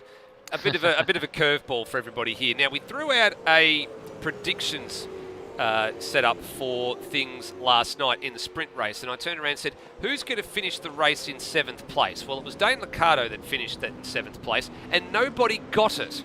So there was everybody that picked up everybody else around it. I think closest to pin might have actually gone to Peter Thrower, who came up with NZ Snipes, who then promptly threw it off the road about 3 laps later. So what we're going to do is we'll have another one of these little closest to pins. We're going to, now that you've had probably a good part of 25 laps or so to see how this race is panning out, I was debating, Rhodey, about whether or not we did top 3 in correct order. But I think that's looking quite settled at the moment. So let's go with this. Let's have a look and say, who is going to be in 8th place come the end of this race? Currently, that is the position held by the second of the 2 cars you can see on screen here at the moment, Daniel Cox in the CRE and Anson Commodore. So in the live chat, you guys have got until lap number 40. So you've got 15 laps to decide who you want to offer up as being in position 8 by the time the checkered flag falls. And the winner of this one is going to get the same prize pack that was put on the line last night, which will be a Kelly Grove Racing hat and a set of 3 storage tins with thanks to Penrite, a better class of oil. And you know what? I'll throw in a Penrite drink bottle as well. So that's Penrite drink bottle, a Penrite set of 3 storage tins, and a Kelly Grove Racing cap for the winner of that award. So 8th place at the checkered flag. Who's it going to be? Vote closes when the leader completes lap 40. Yeah, and it's one of those things like even me having seen the last 25 laps with the detail that I have, I can't easily sit down and look at people. Yeah, you know, Coxie's running currently in 8th, but I expect Coxie to go a little bit quicker, but at the same time, like, Cam's in the car. Cam is not slow either. I wouldn't be surprised if Cam actually helps Cam the car as well too, because the cars in front of them at the moment, you know, Ben Hall's there. Ben Hall, Lockie Lock, good consistent pace between the 2 of them, but Coxie's quicker than them. Cam's probably, at worst, probably line ball pace with them. He's maybe not had the year he quite wanted in supercars so far, but, you know, on a good day, he can get the pace under him, and it's probably, you know, a good position right now, like, you know, just running a race. You know, he's got Coxie, and Coxie's just a really, like we've seen from what we've got for the broadcast, Coxie knows around the strategy of how to run this race, so all Cam has to do is to jump in the car and drive. He can have an input on the strategy at times, but I imagine Coxie's got that pretty well worked out, and probably got a couple of backup strategies just in case. But look, they're probably in a good spot. But look, at the same time, I don't see the Ben Hall car going any slower, because consistent drivers, you know, quick enough to be winning Super Dev Series. Car in front, Dan Liccardo, he's quite quick, but you need to get him into a zone. And Burko's not been too bad this year either. We go back there. We got a real sort of wild card, and Phillip currently in one of the ignition cars. Yeah, he's at the moment. Here he is. It's great. Yeah, and has fallen into some pace at times. He maybe hasn't been consistent with it. And another wild card for that is Ryan Smith, who we have seen in the, I believe it was the Bendigo Bogans racing entry in the Dev Series. I know he was racing at SMP in one of the guest cars. You know, he had a pretty good pace. He was quicker than me, but I'm Super 3, so maybe not the best reference point. But, you know, he was probably running towards the back end of the top 10. Ayrton's been sort of out there as well. So, like, they're probably not faster than the cars in front of them. But the other thing that really rolls in that strategy as well. So, look, to anybody who does guess this, you know, either really well-educated guess, or you've gotten pretty lucky, because I don't think it's easy. Like even with where the top steps of the podium are at the moment, I still wouldn't comfortably lock those in yet. Like there's some pretty comfortable gaps and leads out there, but that's part of that falls into the strategy play. I mean, like the only reason that Rossi's not close to the top 3 at the moment is because Rossi had that moment with Braxton, and that's it doesn't quite account for the full 14 seconds odd gap that he's got to the car in front, but it definitely plays into part of it. And it's one of those things where once you're knocked back off the car in front, you don't drive as aggressively to try and catch that car because the car's not in visual range and it should have that carrot there. So yeah, I've waffled a bit there, but the gist is I can't predictably sit down and say who I reckon 8th place is at this point either. Yeah, neither can I. And one thing I've just noticed as well, Rody, I just keep at a bit of a look there at Hans Brunswick, who's just negotiating some of the lap traffic. The lap traffic being very, very good at this point in time as well. So Jesse Bennett stepped well wide, gave plenty of room there to Brunswick on the exit of turn 4.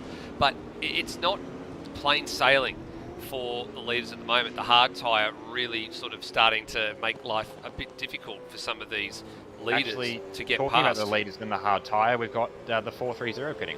All right, so that's a bit of a... Now this is at the end of lap 28, so this is another 14-lap stint for this car. So the question is Higginson going to stay in and double and get his stint out of the way, or his minimum laps out of the way, or is he going to hand back to Tim Redmond? So this will be the question. And another car in as well, the Greg Turra and Noah Turra machine. Now they're a lap short, or actually they're 2 laps short at the moment of Greg completing his minimum requirement. Yeah, so they're going to have to continue to run another stint out, probably. I'm not sure whether they're going to do it now, though, or they might pick it up again later. We're going to see, I suppose, both. We'll see when they come out the lane, to be fair, 'cause it doesn't actually extend your stop time. But, yeah. Higginson stayed in as well, so he's actually going back out again to try and, I think, complete his stint. So there he goes, out at the beginning of lap 29. I also saw the Scott and Braxton Stancliffe machine, that was in the lane there as well. They dropped away from the back of the Brendan Ross number 5 Team Has-Beens or Has-Beens Racing Mustang. I'm going to get used to that. They've changed it from Team Has-Beens to Has-Beens Racing. I'm just keeping an eye to see what's going on there. I actually expect Braxton to stay in that car for another stint, and he does. So he's got a wriggle on there. Brendan Ross has actually gone a little bit longer, I just noticed, on his lap count. Remember, he came in a lap earlier than Stancliffe last time around by virtue of having the game crash and being off the road at, I don't know what part of the circuit it was, but he had a bit of a moment. So he's actually managed to go 2 laps longer on the fuel, I should say, because he came in a lap early. He's now at least another lap further down the line. And here he comes. So this will be Brendan Ross's minimum laps has now been met. Does he get it stopped before the line? That's the bit I want to see. You come around the turn here, there's the line, says slow, big obvious point call. Stopped well before the line as well. Yeah, I think it's so eager to try and get down the gears to get down to speed. He actually, I think, double downshift and put it in neutral for a second there because I heard the thing revving. No, I think, to be fair, look, considering with that incident earlier in the stint, their strategy probably was for the team in the car now to try and push Rossi out a little longer, to try and buy themselves back in with like race overall race pace rather than say stint pace, and try and buy themselves back into a window somewhere later in this race. But yeah, very good stint for Rossi, and he has now ticked his minimum driver laps off, so I wouldn't be surprised if we do see Lewis Wedding now jumping into the number 5. Yeah, keeping an eye on that one as well. I've also just seen that the Anson CRE car's now in as well. Daniel Cox is in behind there, and Lewis Wedding has gotten into the number 5 Mustang, so that's his minimum requirement, or met for his co-driver in Brendan Ross. So we're going to have to start ticking these off, Rody. I'm sure you've got a bit of a pen and paper there to make some notes as to who has actually met the minimum requirement. Right now, the number 5 Has-Been machine is in the clear because Brendan Ross has met his requirement. Termo is the same. He's still out there on the track. He's met his minimum requirement, hasn't stopped. Brunswick, I think, has handed over to Lockie Burke. What lap did they come in for a stop? I was having a bit of a look through the timing charts here, and they were in a lap ago, lap 29 as well. So they've actually completed the minimum requirement too. So there's at least 3 cars out there now that have completed the minimums.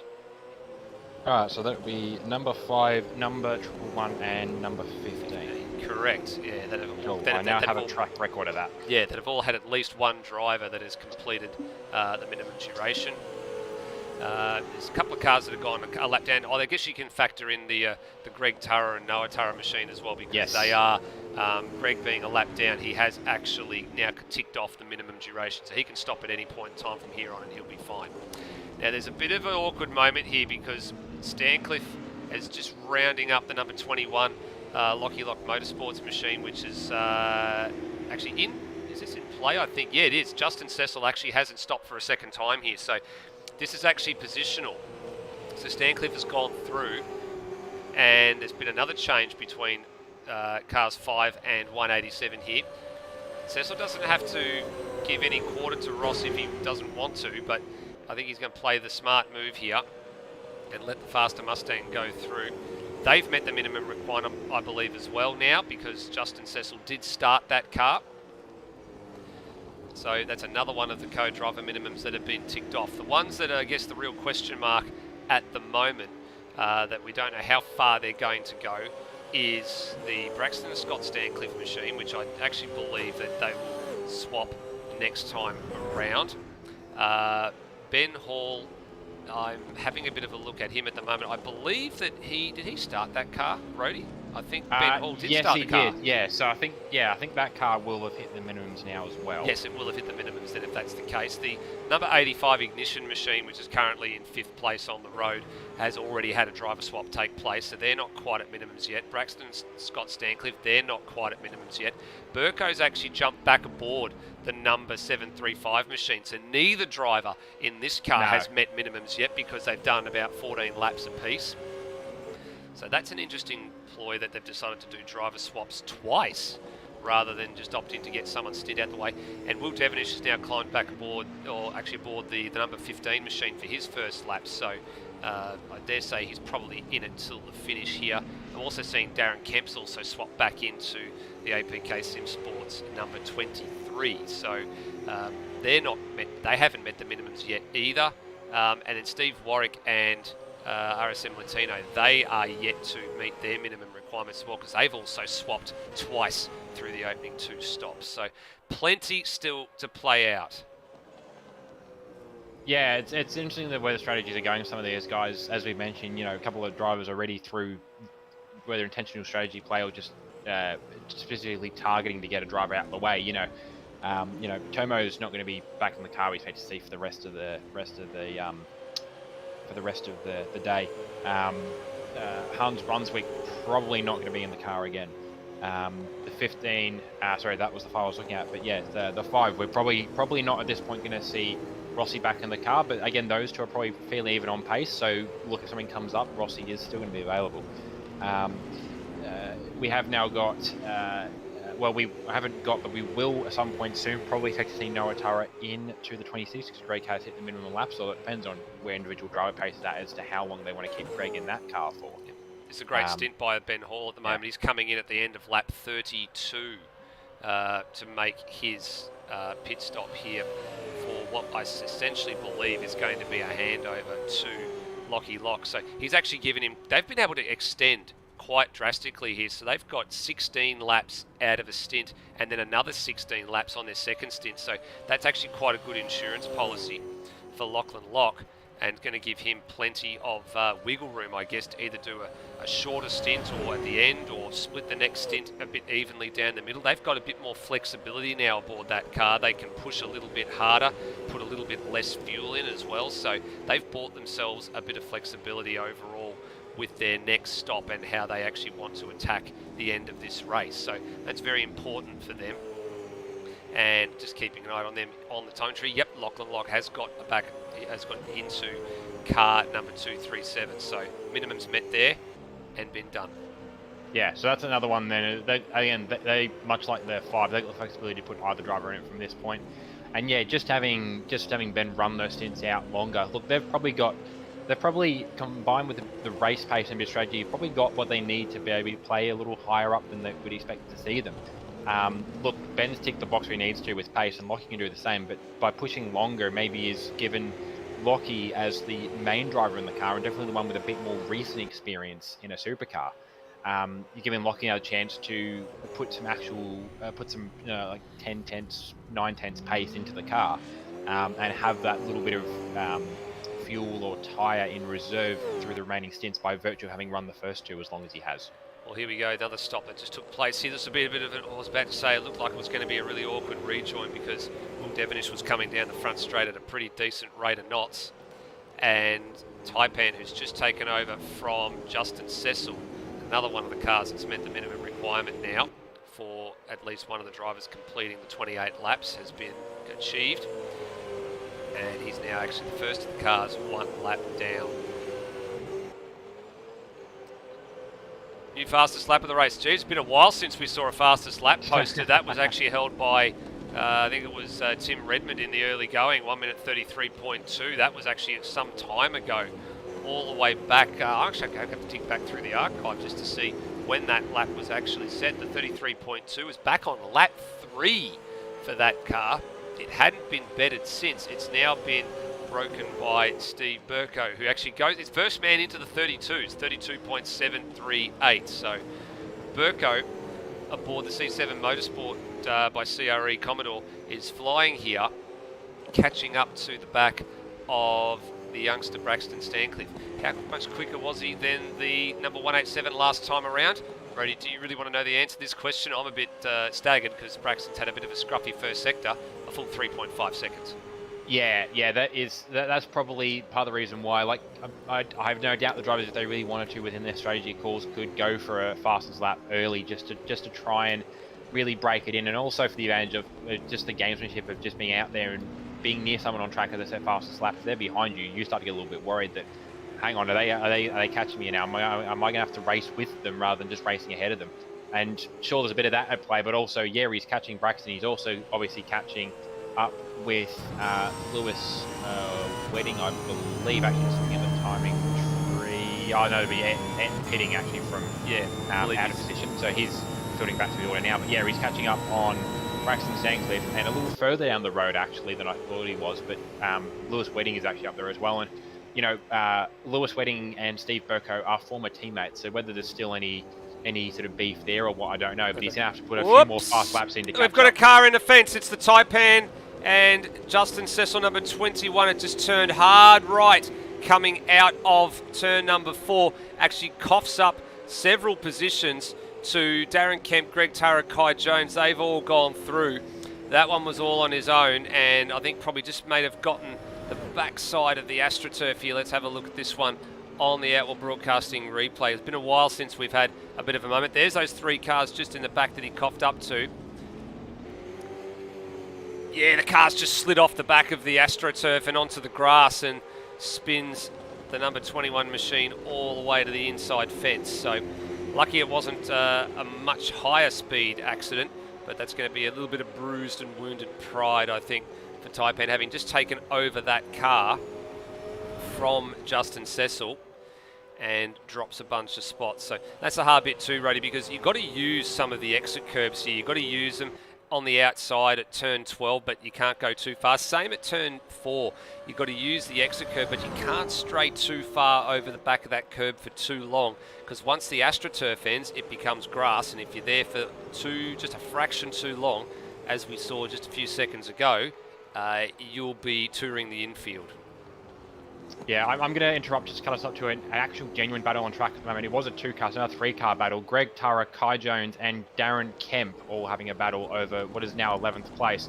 Kempy and Jones actually got into each other a little bit down at MG, and they're still battling on right now. But they've actually both managed to catch Greg Tara in the process as well. Tara probably really looking, I'd imagine, more to have a bit of alone time in the race at this point, just to try and get back into his zone. He's now got a relative youngster in Kai Jones and also Kempy, who we don't know of him in an aggressive driver, but all it takes is Kempy to get in front of you, and then you spend the rest of the race behind Kempy. So Greg's probably having to put in a bit more drive than he wants to right now to keep this two behind him. Yeah, he is at the moment on board here with Kai Jones, who's getting quite agitated right up behind the rear wing of the number 26 Commodore. He's just nudging, just looking for every possible opportunity that's there, getting super aggressive. Down at turn 12, that's a little bit of an opportunistic pass, shoves it down the inside. That upsets the balance of Greg Turrer aboard the 26 machine, lets Kemp go through as well. So massive opportunistic pass from Kai Jones heading down into turn number 12 at the end of, for these guys, what would have been lap 35, but he's wide. Jones very wide, and he just manages to gather it up and keep it online for turn 2. So this is becoming quite an invigorated scrap for 11th, 12th and 13th. Yeah, and we mentioned earlier with the way Braxton and I believe it was Rossi were racing, that look, you don't need to necessarily be that excited. Look at the plus side, as long as you're not picking up any car damage, as long as nobody's getting spun or dumped off the track, you know, it's keeping you awake, and you get to this sort of, even sort of this point of the race, and you start to, if you're running around by yourself a lot, you start to get a little bit samey, you start to get a little bit monotonous, you start to lose concentration. This is the stuff that, you know, it's like having it's like having I mean, a good example. It's like when you've got your head down your phone when you're driving up the freeway, and all of a sudden whoever's driving the car has to toot their horn at some idiot cutting them off. Same sort of effect. It wakes you up, puts the energy back in your body. And look, it probably has helped some of these guys in this battle. Might have put a bit of energy into Greg. Darren and Kai are already racing pretty hard, so they're pretty well energized. And Kempy, I'm not sure whether he's still got a strategy to lean into or whatnot, and where that car's at, as we see actually Tara's pulling into the pits behind them. Yep. But he'll probably, if he doesn't have a number to run to, he'll probably try and get back in front of Kai Jones. And look, once he does, we know sort of roughly how that's going to turn out.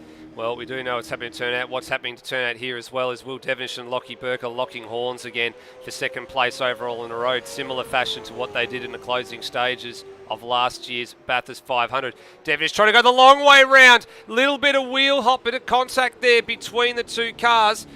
Devonish had some overlap running through turn 3, but he pulls the trigger and he goes through at turn number 4. Finally, after about 2 or 3 laps of tailing the 111 Mustang, goes the long way around, something that Burke wasn't probably expecting to do, and just a little bit of incidental contact was there, just enough to upset both cars, but to the point where Devonish was able to move the number 15 machine through. Now, just a quick side note, guys, here, we are still running the prize for the 8th place finisher in this one, so I've only got 2 votes, and believe it or not, they're for the same car. So if the live chat, you've got 2 more laps, that's about another 3 minutes to register who you think is going to be the one that finishes in 8th place for this race. On the line, a little merchandise set with, thanks to Penrite, a better class of oil is on the table for the person who correctly guesses the 8th place finisher. I'm still at the point where I'm looking at it, and I probably couldn't make, I think, again, much of them are fuel numbers, people could take it or leave it, but I'm going to throw a wild card out there. I reckon they're currently sitting in 9th, but I reckon there's some good consistency on board the Steve Warwick and Carlos Berenguela car. That's car 50, the RSM Blackshaw's car. And I've actually been notified recently by Cuz that he has completed his 28 laps. So Steve's in that car to the end. Steve is a very stable pair of hands in a supercar. He's been doing a lot of dev series running. He's been running in supercars as well this year. He's got the seat miles. I reckon, look, the way some of these guys are racing in front, something could happen, and you know, Steve's in a good position to pick up a spot or 2 here. So, look, could be an outlying bet, but I'm obviously one of the I forget the word bit. I'm one of the guys that can't legally take part in this because I'm one of the guys responsible for it. So, but you know what? I reckon if I was going to chip in, I reckon Steve Warwick might be my bet. Well, I think NZ Snipes has beaten you to it. He's gone with your suggestion, said Steve Warwick. He is a lap down at the moment too, but of course Lockie Lock's going to go a lap down in the not too distant future as well. We're going to keep an eye on that margin and just see how things go. So Steve Burko has actually managed to get past Braxton Stancliffe a couple of laps ago, so he's definitely still got some pace to burn. Keeping an eye on the times. He's actually quicker than Lewis Sweating by about a half a second at the moment too, so I've got my eyes on what lap times the two of them are doing relative to each other. Wedding's just coming down the hill into MG just as Burko's coming over the top of Lukey Heights. So that's the margin. You're just starting to get a few little glimpses of the C7 Commodore just in the back of a few of these shots. So as Wedding comes around the corner here, there it is. Just it's visual. The gap will be visual for Steve Burko this time around. He'll be able to get sight of him about halfway down the front straight. Lap times that time around. So Wedding 34.8 last time around. Burko 33.3. That's not bad at all. That's quite a lot. So that's a full, what are we talking here? Full 1.5 second advantage to Steve Burko. So he's got that Commodore quite in the sweet spot at the moment. And they do have to do another driver change at some point to get Burko to his, once he gets to the minimum laps, and then hand over to Dane Liccardo. And another very stable pair of hands, I think, that we can probably call here as well, Rody, in Steve Burko. Just a very, very solid head on solid shoulders, and not only keeping Dane on the straight and narrow, but also keeping the car on point and on the racetrack, and putting themselves in quite a good position. Yeah, Steve, as you mentioned, another really reliable driver. Like, that's sort of been the big project, and this is, I think this was the first Enduro Cup pairing really put together, was Steve Burko and Dan Liccardo. They're sort of crossing team borders here. Steve Burko, well, yes and no actually, but by this point actually, I think by the point it was announced, they were actually technically teammates, if not far off it in where the timeline sat, because Dane did start the season with Evolution Racing Team.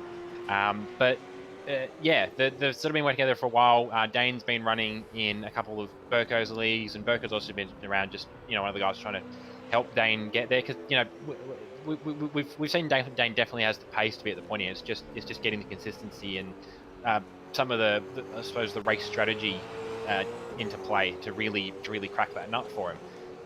But no, it's a really interesting partnership putting Steve and Dane together. Like, there's some absolute rocket car pace in Dane if he gets into the zone, and Steve, look, a really stable drive. So the other thing as well, look, Steve might be there to play strategy, and Steve's just there, as you mentioned, he's there to sort of coach the car into a position. He's also there to just keep the drivers on the straight and narrow as well. So look, maybe not necessarily a race winner, although Dane is trying to get a race win at some point this year in supercars. I think Enduro Cup counts for that, but more so within his head at least. But yeah, probably a good chance for these guys. They're currently in fifth. Good chance for these guys. Probably good couple of top 5 results in the Enduro Cup this year. Well, last time around it was only a 1/10 of a second difference, so Lewis Wedding started to respond a little bit, and also Burko just dropped off tail end of the pace a little bit as well. We're keeping an eye on Nathan Higginson, who's got back aboard the 430 machine. Now, the vote has closed for the 8th place finishing prize, so having a look in the live chat at who's actually put up the options here. Z Fayed, who I actually think is might be one of the gentlemen out of the ASR stable, the Ignition Sim Racing stable. He's gone with Ed and Phillip and Ryan Smith, and also John McDonald went with the same thing, so I'm not sure how we're going to judge that one. If they do finish there, we might have to maybe John can do another shoey for us, and maybe that'll net in the prize. I'm not sure. Who else have we got in there? So we've got NZ Snipes gone with Steve Warwick, Termo's gone with Daniel Cox and Cam Rutledge. So there's a couple of options up there. All pretty smart choices, I think, at the moment, considering where they happen to be placed. So let's see what happens on the other side of this. If we don't get the winner of this one again, I'm going to have a think really hard about what sort of prizes we offer up. It's just going to keep jackpotting as we go through Enduro Cup, and someone's going to walk away with a car. Oh, something like that. It's going to be like the prize. It's going to be like the bloody what is it? The Powerball at the moment went from 100 million to 160 million in a space of a week, because nobody walked away with the top prize. That's what it's going to be like throughout the course of the week. I actually just noticed a little something odd, Rody. I'm going to pull this out as well. Somebody can't spell. There's a looking at the side window. I can see it from here on the Brendan Ross and Lewis Wedding Mustang that someone has left the S off the second S off Ross, so it just says Ross. Yeah, that I think actually was. I did see that actually in the Discord chat. I think last night it was pointed out.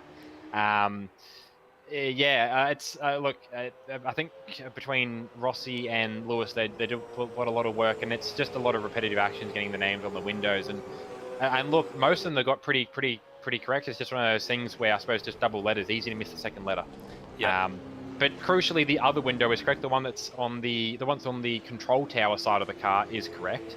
So they're not going to be in trouble from the stewards in the control tower. They're just going to be in trouble because everybody trackside is going to think it's Brendan Ross in the car, as opposed to correct. Brendan Ross. Or the live timing. Yeah, correct. Yes. Not wrong there.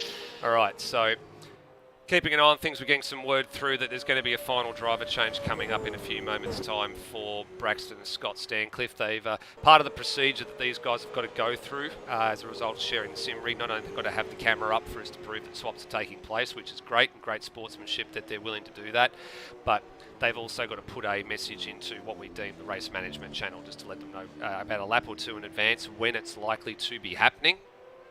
And we're getting some word that that's coming up in the next sort of minute or two. So that will be Braxton's driver requirements completed, and Scott Stancliffe will take over for the remainder of the race. Noah Taro's now in the Greg Taro and Noah Taro Flinders Autosport machine, so that means Greg's requirement is completed. And I do believe, I do believe I've just seen Nathan Higginson pitting as well. So I think this will kick off his requirements as well. Yes, it should. Yeah, because he didn't start the race, but he's done a double stint in the middle here as well. So that means that this is the minimum requirement for him taken care of. And then Tim Redmond should be good for the remainder of the series. There we go. Driver changes in effect. And leaving the lane here. Lewis Wedding coming in as well. Kai Jones, I think, is going to come in and hand over here to Lachlan Horan. I believe Jones now ticks off the minimum requirement as well. And here comes the Braxton Stancliffe machines. Here we go. Let's have a look at the approach here. Pulls gear, down one gear, down another gear. Got to get down to first gear, got to get it stopped. And, there was a lock up there as well coming into the lane. I'm a bit concerned whether or not he's actually managed to get stopped in time. A little bit slow going down the hill, so maybe just trying to fool the speed trap in here. Let's see what happens when they get to the lane here. So in for a stop. In they get, seat manoeuvre, out you get. Actually, I thought that was a wired headset for a minute. It's actually not sorry, wireless. It's actually a wired headset, it looks like. In gets Scott. Reposition the seat. That's actually not a bad way of doing it. Actually push the seat back, get out, and then reposition the seat in the correct spot with all the pedals. Yeah, that's the crucial bit though with a seat slider, and it depends on whether it's just a free-flowing seat or more like the car seat with the rack to it. Yeah, here comes just the got to question. remember how many you have to flick it for. They've avoided the penalty. I was a bit concerned that Braxton may have come in a little bit too quickly there, but he must have judged it almost right to the markers because they've gotten back out in 10th place on the road here. So there's another stop to go, but that will be all the driver requirements done for car 187. So just looking up and down the field here, I'm pretty sure most of the field has actually ticked off the minimum requirement now. Yeah, I think with that far into the race, and I think I've seen enough people in these cars who I have seen other drivers in the cars that they're probably good. I think the only one that might be a struggle, I'm not sure if Anton Phillip was in that car long enough, the car he's sharing with Ryan Smith. But he still does have time left in the race to get that organised, because I'm pretty sure I'd have most of him Ryan in that car. I think Ant's only maybe done a single stint, I will say to those that are watching, because I have had some people report to me that they've done it, we're not actually keeping track right now in the broadcast. We will have the race results afterwards where we'll actually tick off that everyone's done it. We're just keeping track of ourselves so that we know who's good to go to the end and who isn't. But otherwise, yeah, I think so. Just looking down the list, Redmond, and obviously we've had Higo in, pronounced this to start. Chomo was in the Will Devonish car. Berkey's car is good. Lockie Locke's car is good. Lewis's car, I think, is pretty much good. Rossi was in that for a good while. Steve and Dane have been swapping around fairly often, but Dane's back in that car now, so I think one of them will have ticked a box somewhere, or is going to tick the box, which should be pretty good. Coxie and Cam Rutledge, I think one of those two will have ticked a box at some point. Braxton and Scott, we've seen that one happen live. Steve Warwick and Cars, I know about that one. I've been messaging about that one. Taipan and Justin Cecil, I think they're pretty good. And then Haran and Kai Jones, we've seen that one ticked off. The Turas are good, and Jesse Bennett is back in the number 23, and I imagine he's probably going to be ticking off his minimum laps as well. Yes, there's been a few drivers that have a few teams rather, that have swapped over at various points in time. They've actually swapped every stop, which is not a bad way to do it, to keep the driver fresh and give everybody a bit of a rest as well. I'm actually looking through the live races at the moment just to see if I can get an indication on what's happening. The sad part is it actually shows me the drivers that are in the cars at the moment, and then all the drivers that are not in the cars are down the bottom. So I've got to get an idea of how many laps each driver has actually done. So Brendan Ross, I can see here, he actually did tick off the 28. He did the first 28 laps of the race and completed the minimum requirement there. Ben Hall did 31. Cam Rutledge has currently done 14, so he's got to get back in again. Ayrton Phillip, according to this, has done 33 laps. So he's handed over to Ryan Smith. So according to that, he's actually completed 33. So he was in the car from lap 7 to, well, it says 33 laps, but he was in the car from lap 17 through to lap 33. So actually that's a little bit false and misleading. That means he's actually got to do some more laps at some point. So you're right. I figured, so, yeah. Yeah, so live races is a little bit up the clacker at the moment with regards to who's actually done the correct amount of laps without actually diving in and having a look at what the current state of play is. So we definitely know there are a few drivers done it as we get a new fastest lap for the race leader with Tim Redmond. 1 minute 31.8. We're into the 31s now. Okay, so I didn't think we were going to get that far into proceedings here. Redmond's pulled one out of the clouds from somewhere. Yeah, and that's a pretty strong reaction to, or not even a reaction, very strong statement to make, to be putting in the 31s. I'm not sure whether that's just a statement lap or whether he's actually continuing on with the pace here. But he's got a pretty, it's not quite, it's enough of a lead at this point over Will. He's got 7 odd seconds in hand. But that's definitely a statement to Will behind. Like, Will's not slow. Will's best lap is in the 32s, or like Carl's best lap is in the 32s, which we mentioned, Burko breaking into early, Burko being the first of them. But it wasn't quite as quick as the lap that Burko had pumped out. In the end, it's only a couple of hundredths off. It was basically line ball with Burko's best lap. But yeah, Tim's gone on, nearly a second quicker than the previous best lap. And yeah, that's a hell of a statement to make. And if he's got that pace on board, and importantly, the fact he can do a lap at that pace shows some confidence in the tyres, because you wouldn't do that if you still had to then conserve, because you're going to use up a lot of tyre doing that. So that's a statement, I think, from the 430, that they've got a strategy that get them to the end with pace in hand. Yep, and he goes through, just off screen at the moment, keeping an eye on things in a 32.3 that last time around as well, so half a second off his pace. Just saw a pass there as well for Dane Liccardo on the front straight, down into turn number 1 on Ryan Smith. So Liccardo's jumped back aboard the number 735 machine, so this car should be good to the finish from here, with Steve Burko completing minimum number of laps of it himself, and then Liccardo to see it through from here. So well and truly past the half distance mark here, Rody. An hour and 17 minutes into the Phillip Island 300. And the 2 cars that started on the front row, I guess, have been the class of the field so far. So let's roll through how the order currently is. So Redmond holds 7.2 second margin at the moment over Will Devonish. These 2 drivers definitely good till the finish. Their co-drivers have completed the minimum laps, and they're going to duke it out for honours here. Then you've got Lockie Burke, so he's taken over from Hans Brunswick. Brunswick completing the minimum requirement, and car number 111's good to the flag. Likewise with Lewis Wedding in 4th place at the moment, ahead of in the Lockie Lock and Dane Liccardo battle that's about to unfold in the next few laps or so. Brendan Ross has completed the minimum, so he's good to go. Same too for this car, 237, Lockie Lock. He's got to finish off his minimum requirement, but he'll be in that car till the end. Ben Hall has done his minimum number of laps. Then we've got the Dane Liccardo and Steve Burko number 735 machine. All it takes is for Liccardo to tick off his minimum requirement, and then they are done, which he'll be in that car till the end. Ryan Smith, the word coming through in the live chat is that there is still another stop for this car, and that the Philippi and Smith combination will switch again and then that will see both drivers right till the finish to complete their minimum requirement. Oh, there was a car off the road there. There was the, was that Jesse Bennett? Yeah, it was Jesse Bennett just having a moment there. So Daniel Cox and Cam Rutledge. Now, this one I think Cox has done the lion's share of the driving, I believe. I think there might be one more stop. Well, there definitely is one more stop to go. I think Cam's got to get back into this car, Rody. I think so, yeah. From what the word on the wire as well. So that's the second car yet to complete the minimums.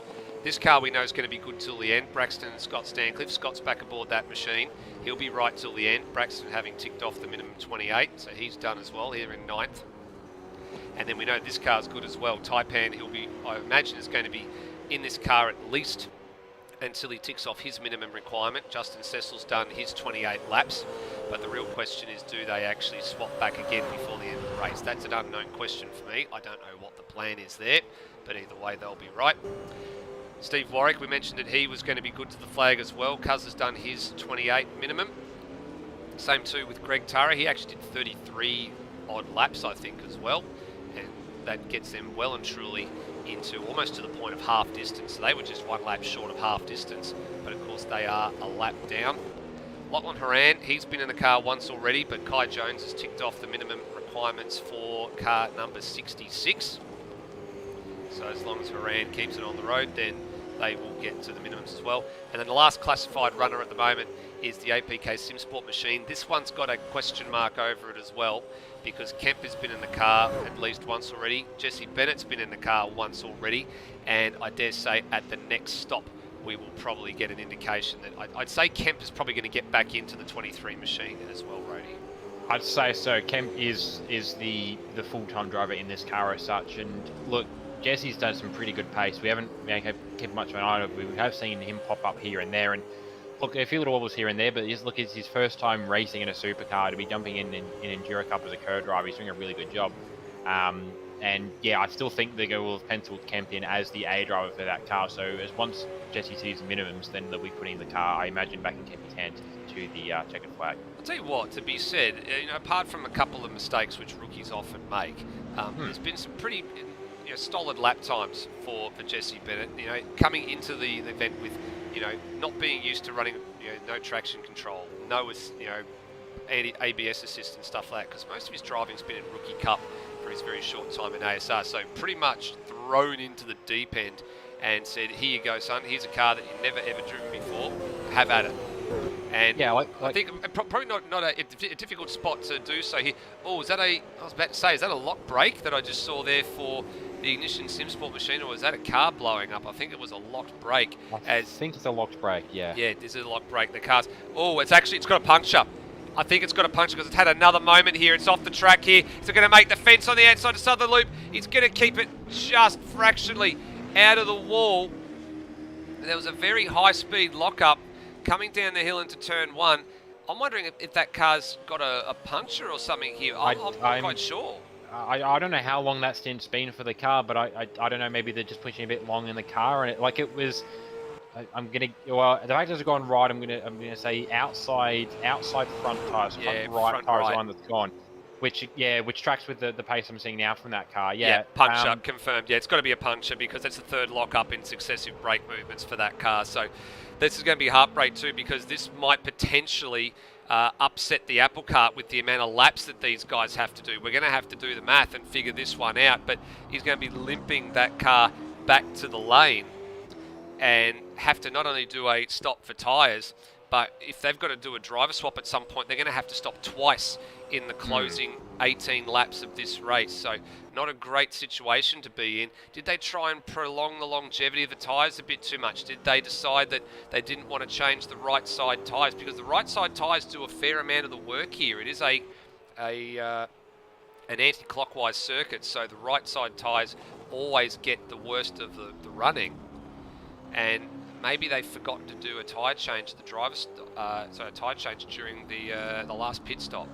Yeah, the other suggestion is that he's possibly made it to the fence somewhere, but look, if it has happened, we haven't seen it on screen. That's the other possibility, he's made it to the fence. I mean, I know IRL you could go off the back of the curb and tyre that way, but we haven't got that modelled in game. So the other option from damage is that he's just run the tyre too long. But I don't think that might have happened either. I mean, yeah, they're trying to make up minimums somewhere, but I think relatively youthful team ISR, but there is some good heads running around there. So yeah, I don't know. I think probably hitting the wall at some point, or even just brushing the wall is most likely. He's just clipped it enough where the tires decided no go. But yeah, that was an odd one. Like, he was already well off. He was already pulling off to let the lap cars through ahead of him at turn one, and I'm going to guess maybe just went wide at the last corner, slapped the wall, and was probably thinking there was already an issue. And only once he put the brakes on to try and let the cars through, he realised, oh, I've actually got a real problem here.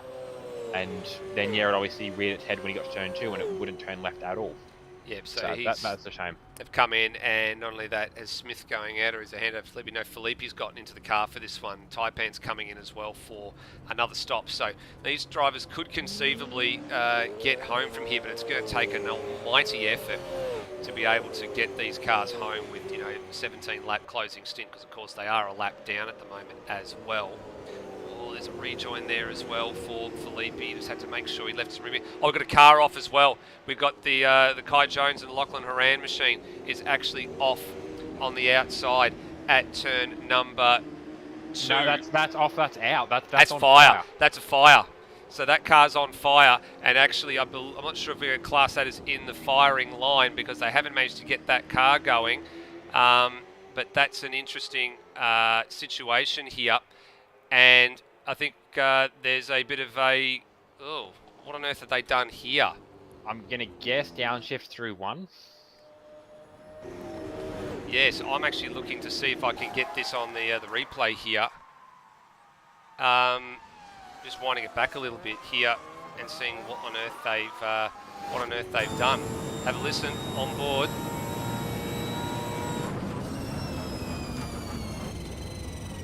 Yeah, I think this is going to be, they've downshifted that and burnt it coming into the thing here, and yeah, that's a bit of a barbecue right now.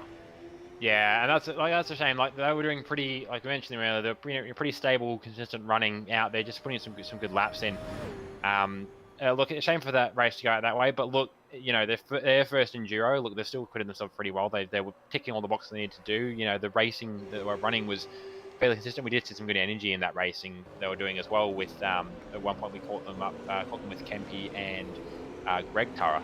So look, it's a shame for the race to have gone, and shame for the race to have gone out that way. But look, pick yourselves up and get back on track at the next round at Bathurst. But and that's the thing. Like, these guys have got recent familiarization with Bathurst. They did run, I think, a couple of the Vivid cars at the ASC 1000. I think it was last week or the weekend before, and they did fairly all right there. I think one of the cars made it to the end.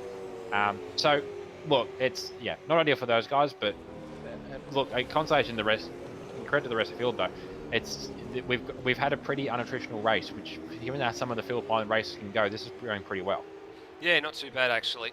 And actually, just having a bit of a look through, I did see a message in the live chat a few seconds ago that there was 17 plus 16 for Ryan Smith in terms of the lap count. I've actually just gone back to live races and verified that is the case. So the Ayrton Philippe and Ryan Smith machine is good till the end. They're in the back of shot here as Scott Stancliffe starts to get quite intense on the back of Daniel Cox. Now down the inside at MG. Classic move here at Phillip Island. And then take the line away from your opponent, because the next turn goes to the left, and it's only a very short hop until you get there.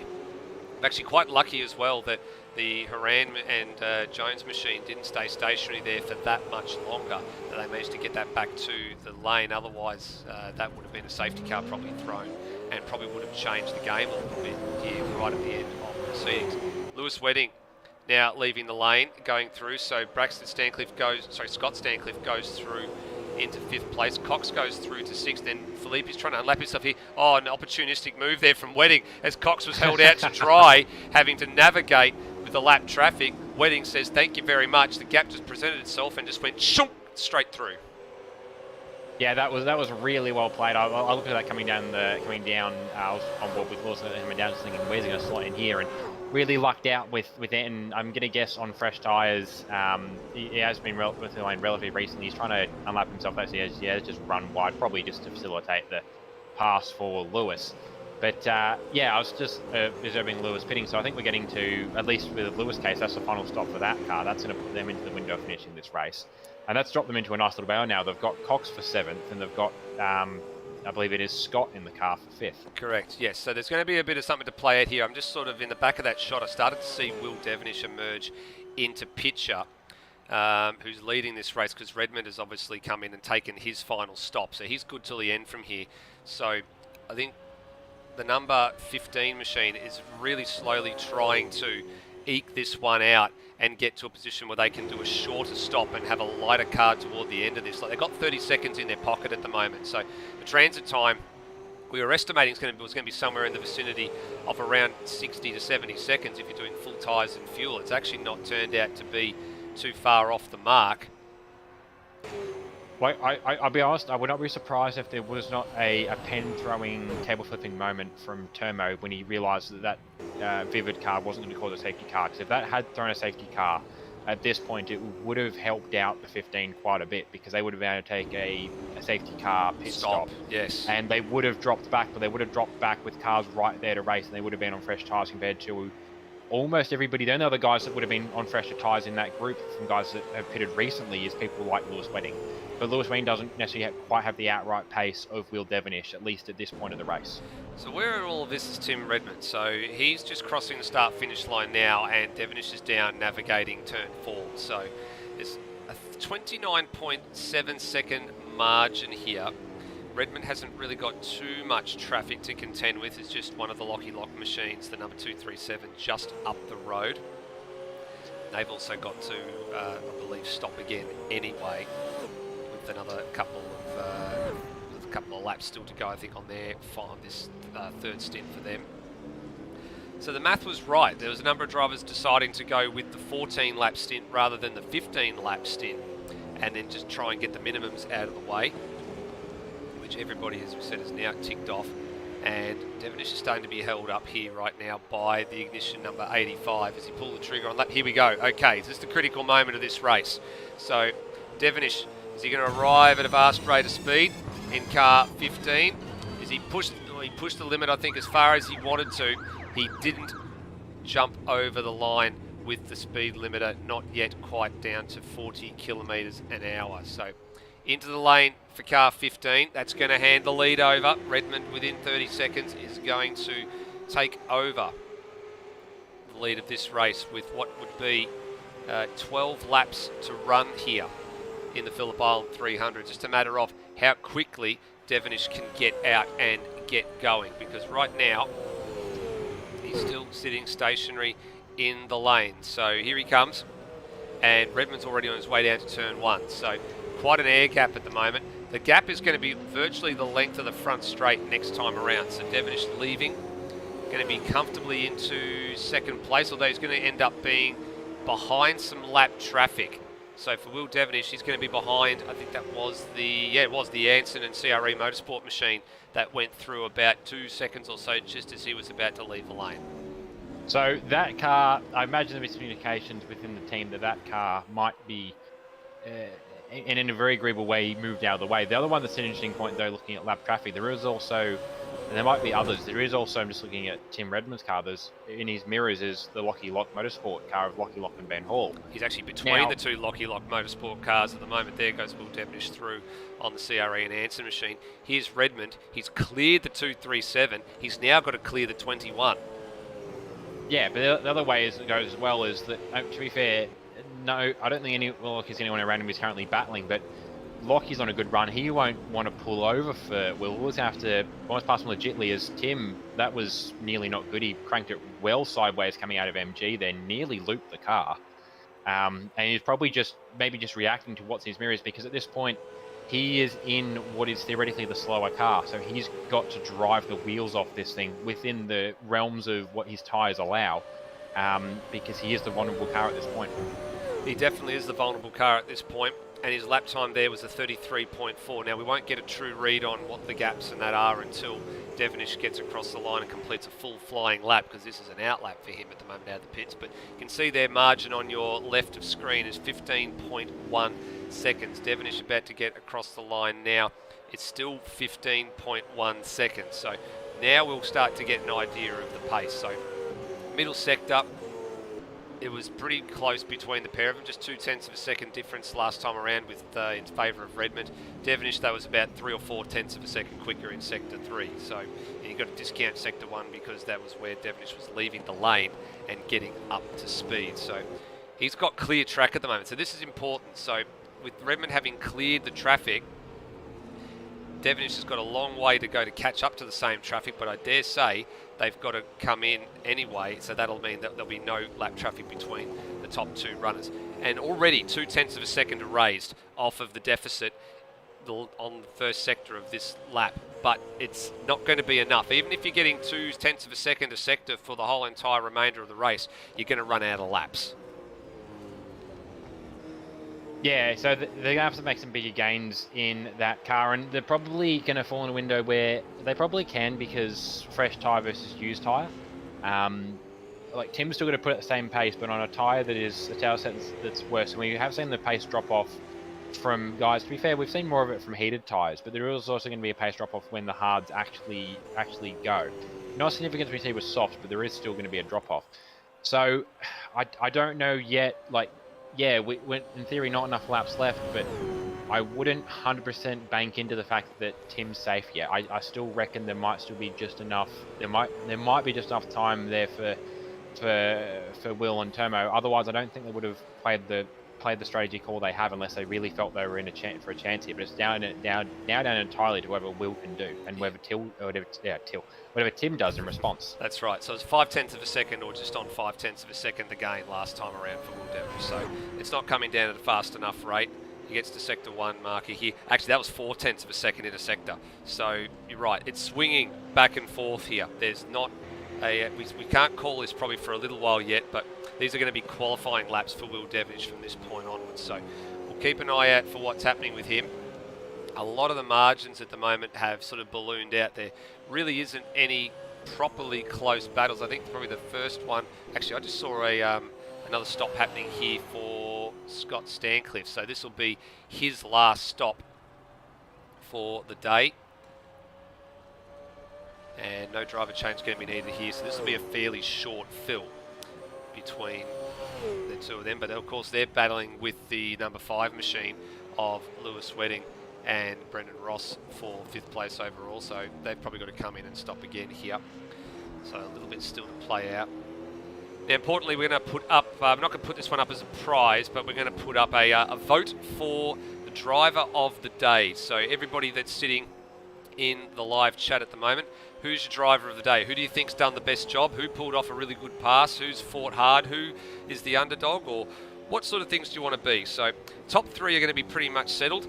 And if the driver of the day happens to be from outside the top 3 cars, we'll get those drivers in for an interview at the end of the race. So vote closes at the completion of the last lap. Vote for your driver of the day.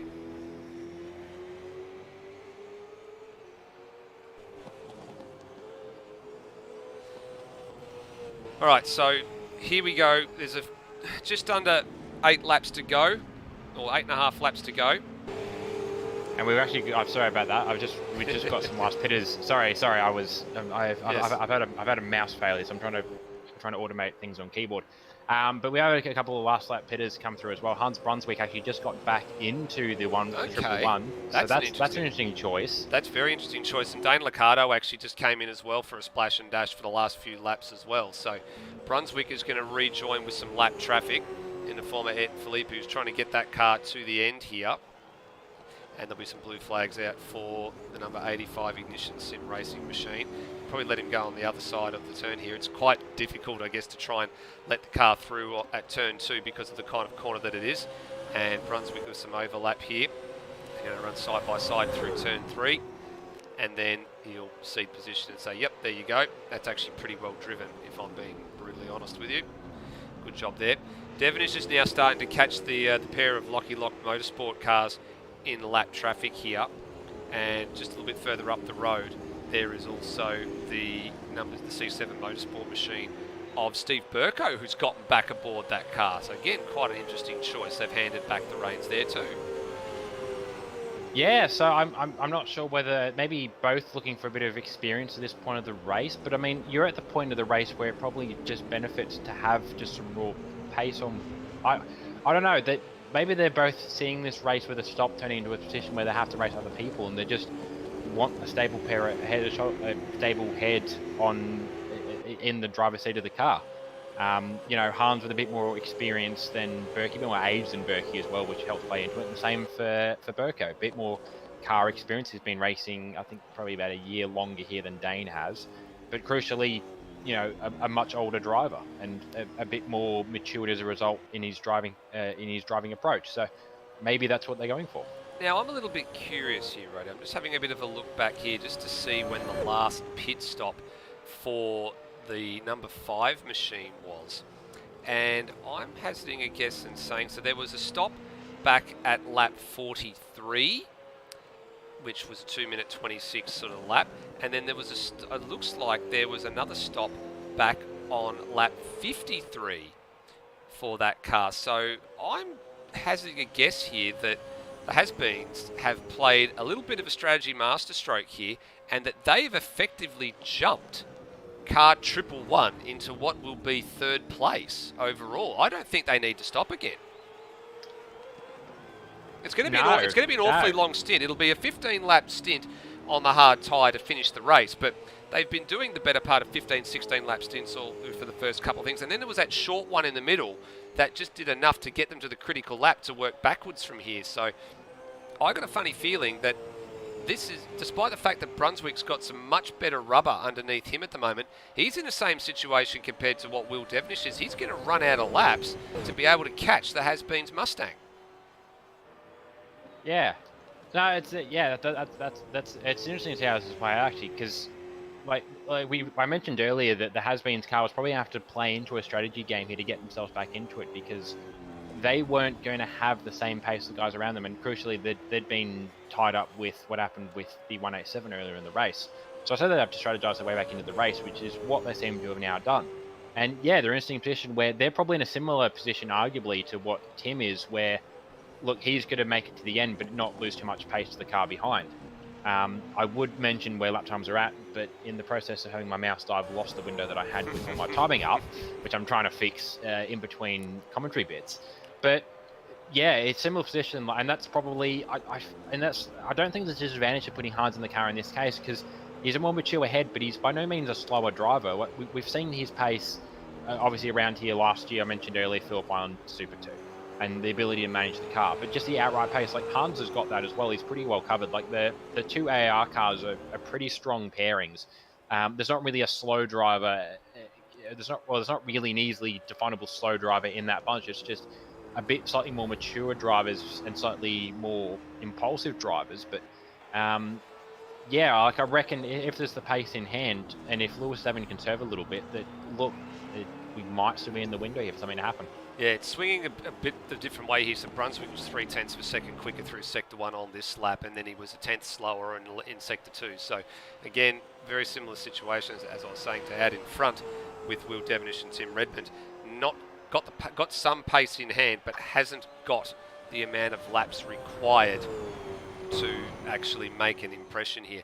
Wedding 26.7 final sector, Brunswick 26 flat. So overall, Brunswick was 0.9 of a second quicker last time around than Lewis Wedding. But yeah, the laps are ticking down, and they're ticking down quite quickly. There's actually a bit of a battle going on for 7th place as well, with Scott Stancliffe hanging on to 7th ahead of Cam Rutledge. There's been just a little bit of traffic factor into play here with the number 21 machine, Taipan, Lockheed Lock Motorsport Mustang caught in between them. That's actually managed to give Scott a bit of an air gap over Cam Rutledge, who's seeing out the laps in car number 915. And 34.2 last time around for Scott, and for Cam it turned to be a 34.3. So the traffic came into play on the previous tour. It didn't, the previous lap, not the lap that they just completed. So that's what separated them. They were much, much closer on the live timing when I was having a bit of a look a little bit further on. And now getting to a critical stage for the race leader. He's starting to catch some more lap traffic. He's got the 11th and 10th place cars of Steve Warwick and Noah Turra. that are just up the road. They're just heading up the hill at the moment. Noah very much on a recovery drive here after taking over from his father. As I think Greg was saying, well, he's clearly not, maybe it's him for driver of the day, but I think he feels that Noah sort of carried him a fair bit with this one. But chin up, Greg. There's always Bathurst. The most important thing is you're still in the points picture. You're going to finish the race, most importantly, as long as your son keeps it on the road, so I wouldn't be frowning too much upon it from here. But for Steve Warwick, he can sniff a top 10 here. If he's got anything left, he needs to throw it at car 26 right about now. I actually think he probably needs to, not so much throw it right about now, probably in about a lap time when Redmond arrives on the scene and then says surprise, and then maybe make a moves Noah out the way at say turn 4 or something because a part of going down the inside, and that's when Steve needs to capitalise and have a little surprise of his own. Yeah, so like a lot of this racing is turning into, and we talk about the experienced drivers, but and this is, I suppose, where the situation that the Taras put themselves into by basically splitting the race down the middle, is that Noah is finishing the race. Like Noah's advantage, at least, is we've seen him in a supercar this year through Dev Series. I think he did actually do a wild card in supercars at one point.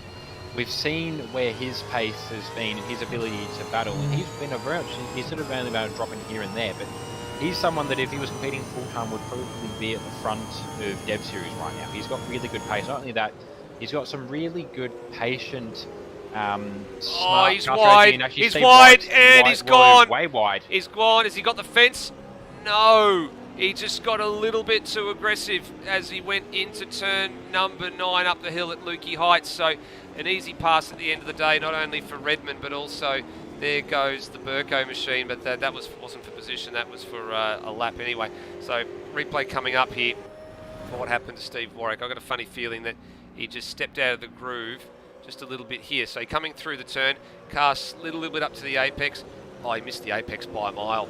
Missed the apex by a full car width, and he was a passenger after that. But did he keep it out of the wall? Importantly, yes, he did.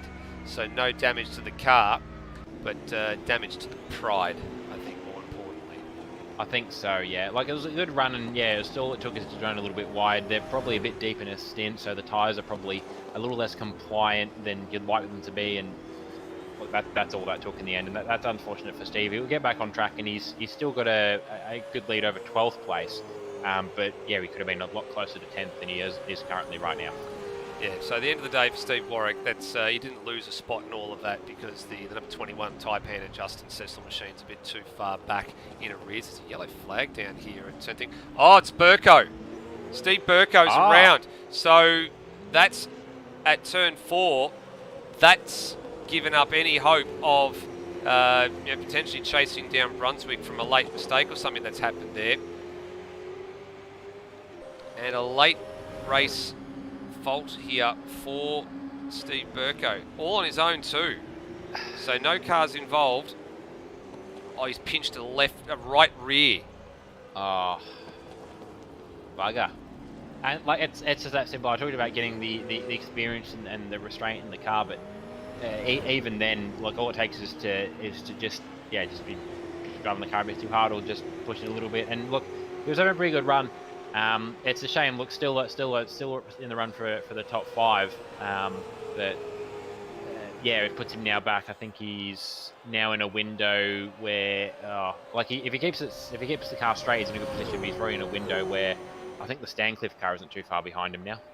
No, definitely not. So he's just got to keep it on the straight and narrow, keep it in that window because Scott Stancliffe. Just trying to do the math here as well, 12 and just on 12 seconds behind Steve Burko at the moment. So Burko's down Southern Loop and Stancliffe's just coming across the line. Stancliffe's actually still locked in this massive combat battle still with Cam Rutledge, who's got a bit of a second wind now that they've cleared some of the lap traffic. So this isn't over to the line. These guys are obviously going to be a lap down. So they've got, everyone's got 2 laps to run here, with the number of drivers being a lap down. So everybody up until 4th place has been, up until 5th place, including 5th place, has been lapped in this race. It's actually not a bad effort over a 300 kilometre duration that we've got, what have we got there? 4 cars, 1 lap down, and then we've got 5 cars, 2 laps down, and just the 2 non-finishers on the other side of this. So Shadow's starting to get quite late, or quite long as it gets a bit later in the piece here as well.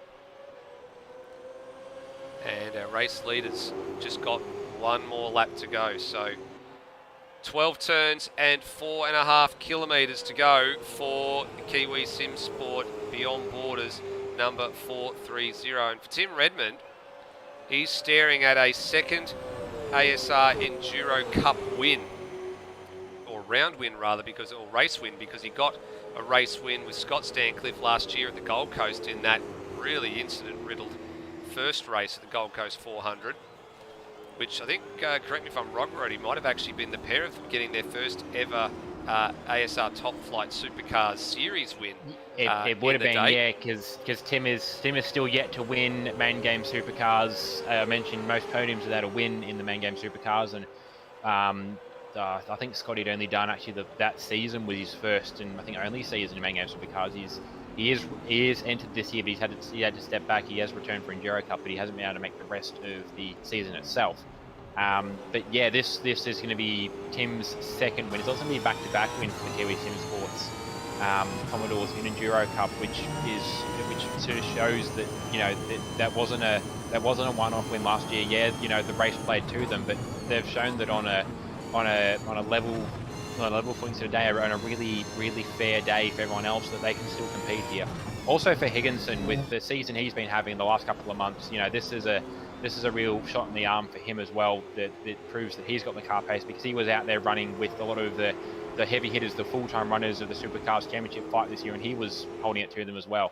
So only got one corner left, and I've seen races at Phillip Island go from here, but I think he's pretty well in the books at this point. Yep, he's got it home and hosed. Tim Redmond and Nathan Higginson are your Phillip Island 300 winners, and with it, bank 300 magnificent championship points towards the Enduro Cup title. Will Devonish and Termo home in second, so the front two cars getting home in the top two positions, albeit reversed from where they started. And quite some substantial distance behind is the third place car for the day, with Lewis Wedding and Brendan Ross are going to drag the number 5 Has-Beens Racing machine home. They're still coming up the back part of the circuit now.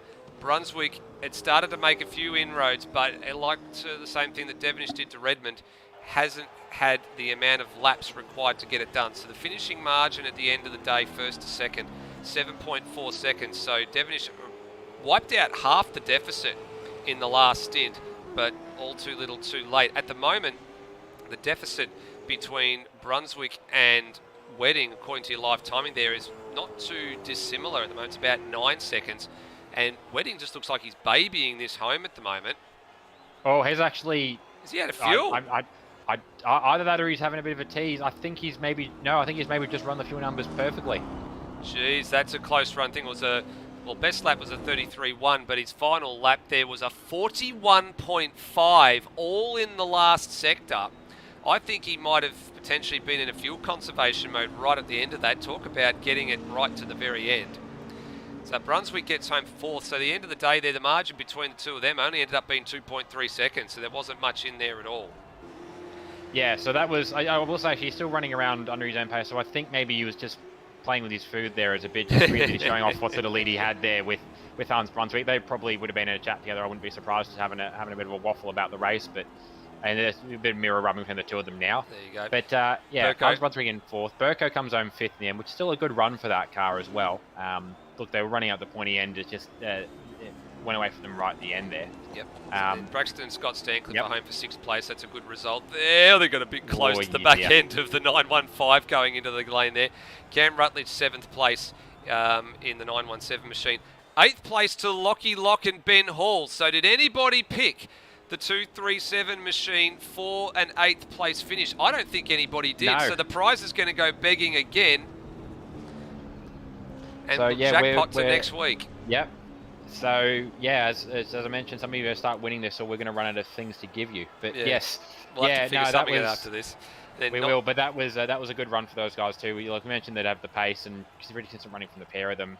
Probably would have been a little further up. They were ranging on the back of the battle at the end with Cam Rutledge and with Braxton and Scott Stancliffe. So maybe a slightly better day for them. It could have worked out, but it's still a pretty good run for them. Yeah, so at the end of the day as well, Noah Tara recovered to 9th place, so it's not a bad recovery drive for the young fella after the car that he inherited at the half distance mark.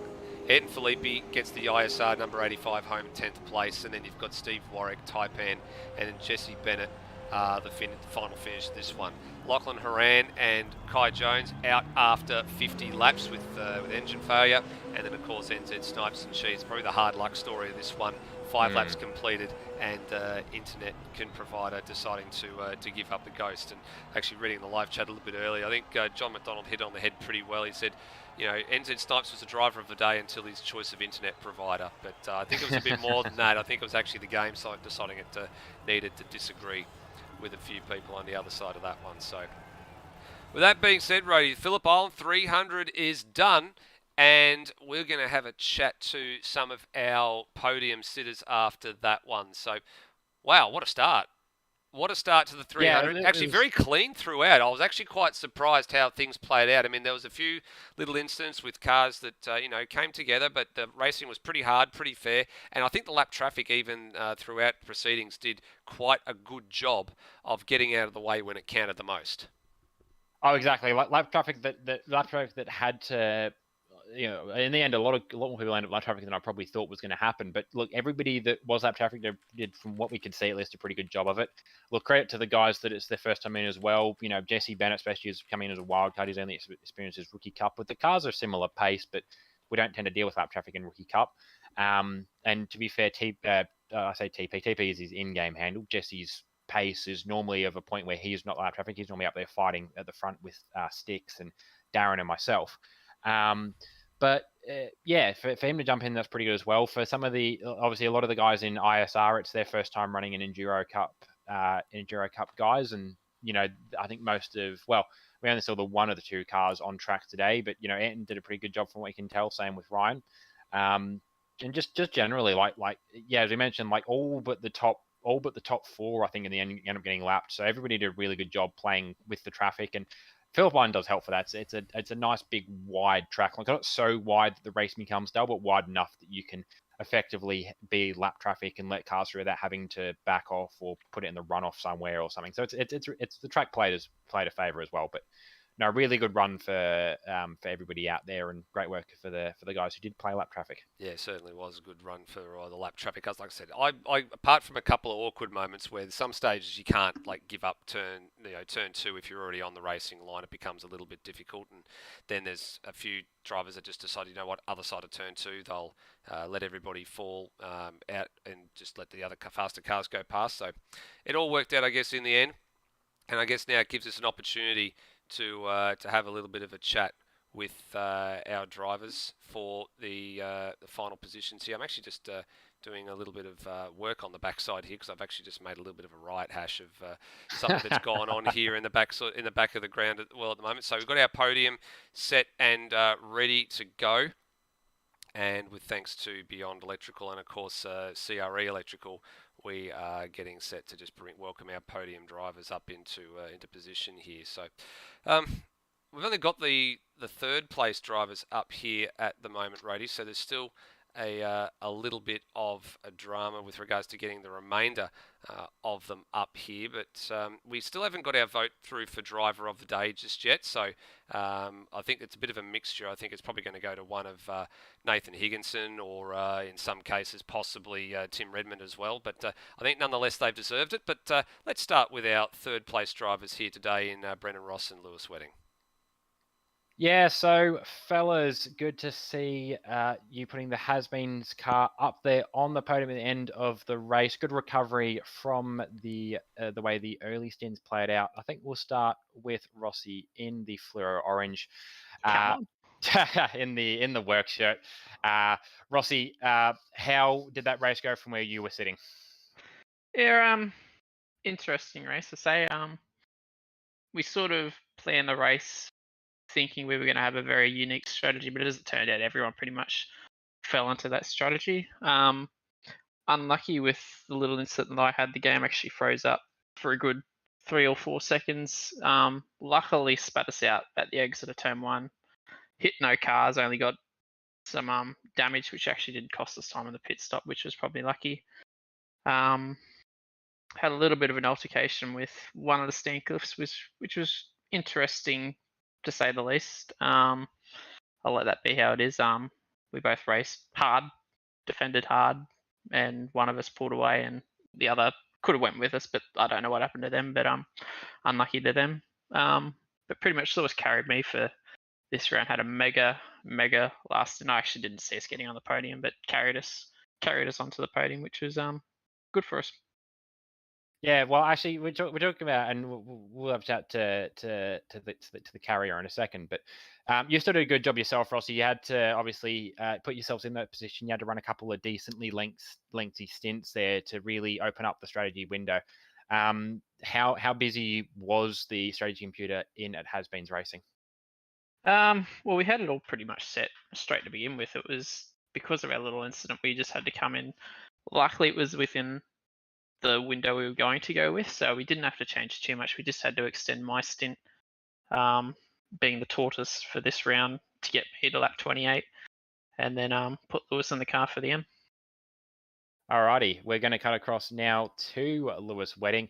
Lewis, good to see you there in the Castrol shirt. Unfortunately, you've got the incorrect sponsors on the shirt. You've got the real ones rather than the actual Has-Been sponsors. But otherwise, good to see the Has-Been banner so we know what manufacturer and who's driving the car. But yeah, for yourself, Lewis, a really good last stint there, as we mentioned. You know, you're putting definitely the lion's share of the work as well, just getting the car back into contention. And in the end, a podium, going to be pretty happy to walk away with that one. Yeah, I think looking at how sort of the race sort of unfolded, I think third going in after last night was probably that's sort of what our aim was. So to get back there was a bit of an interesting slog. With obviously Rossi's sort of unlucky freeze and that threw the strategy out, and then we had to sort of battle our way past the 187, which cost us a bit more time. Ultimately, probably didn't affect our finishing order all that much, but on another day, if I hadn't have stuffed up yesterday and had it given Rossi the starting position we should have been in, the race would have played out, I reckon, a little bit more differently. I don't think we would have finished probably any differently, but we definitely could have annoyed the front two a little bit more. But nah, look, it was quite good. The car felt okay. It wasn't quite as fast as what it was in the practice sessions, but it was more comfortable. In particular, after that last pit stop, it was sort of a happy hour kind of thing, or even just before that pit stop, it was sort of a happy hour. Like the tracks or the track temp, for whatever reason, I don't know, just the conditions seemed to make the car really stable. And that was, key to us sort of chasing down Lockie and Hans there for third, where I thought for a while we probably wasn't going to do it, but because of the way they're sort of driving time and minimum laps sort of played out, it sort of played into our hands with us sort of doing an undercut, and I was able to put in a good 4 or 5 laps where I was able to have that tire overlap where I was able to build up that gap and jump them in the stops. So yeah, pretty solid result. Hoping for a little bit more and to just annoy a few more people up the pointy end, but is what it is. Third place is still a very good position. There's still 12 other guys out there that or teams out there that love to be in this position. So yeah, very good. Rossi did a great job. Just a little bit of bad luck here and there, but I think most of the bad luck and all that stuff is all my fault from yesterday. So yeah, apologies to Rossi, and yeah, big congrats to Will and Termo. They had mega pace, and definitely to Tim and Nathan. I don't think anyone really saw the pace in that car coming as much as what it was. So I think that's Tim's first win in supercars as well, off memory, and it's also, of course, Hugo's as well. So well done to those guys, and hopefully we can catch them off guard at the next one. No, like, as you mentioned, still a good run for you guys. I mean, outright wins are definitely something that are on the table for you guys. We saw this last year with the Has-Beens car, and good to see that sort of pace continuing. But obviously, teams championship through the Enduro Cup and sort of plays into that as well a little bit. But still, very good run for you guys. And as you mentioned, recovery from yesterday. And look, good luck not only for Bathurst in about a month's time, but also we're back to supercars at Pukekohe not too long away as well. Cheers, mate. Thanks for the call, fellas. Cheers, Roddy. Alrighty, we're going to move up now to the guys in second place. And Good to see Will Devonish and Termo both getting a good result there. We're going to start with this one with Termo, just to help bring the interview time down a little bit. Termo, a very good run there in the 5 minutes racing car. You jumped in the car pretty early, and you're very stable, very, very, very consistent pair of hands.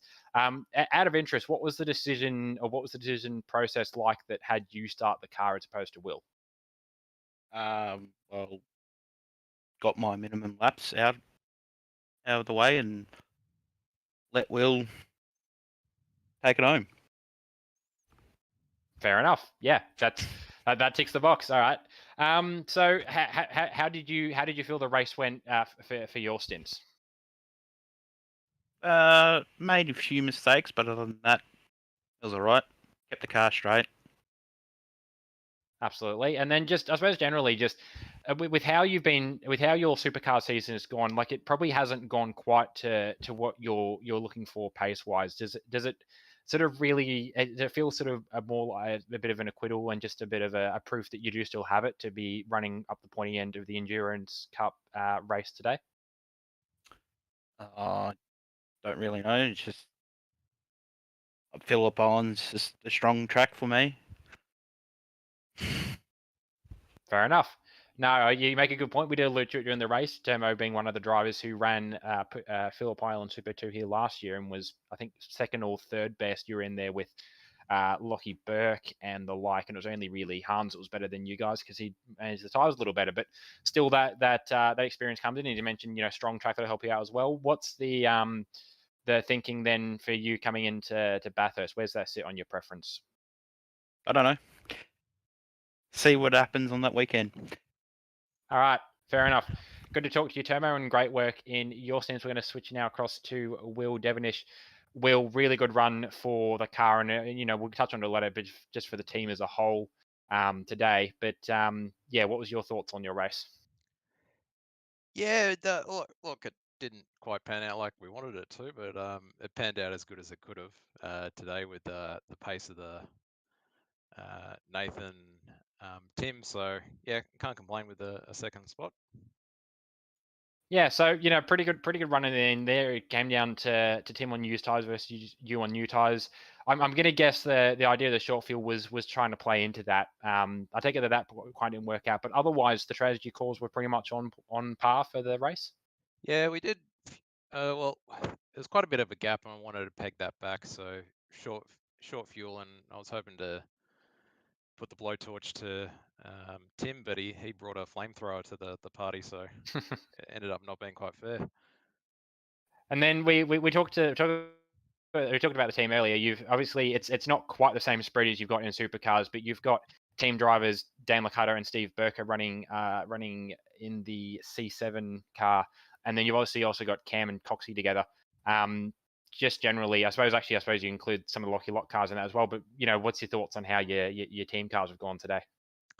Yeah, I'm pretty proud of the guys. I just messaged Steve and Dane, and I was actually quite surprised with their pace today. It's towards the end of that stint, and I wasn't catching them at all. They were really on the money. So I think if they can pull that to the start of the stint, they're going to be right up there the next few rounds we go to. Yeah.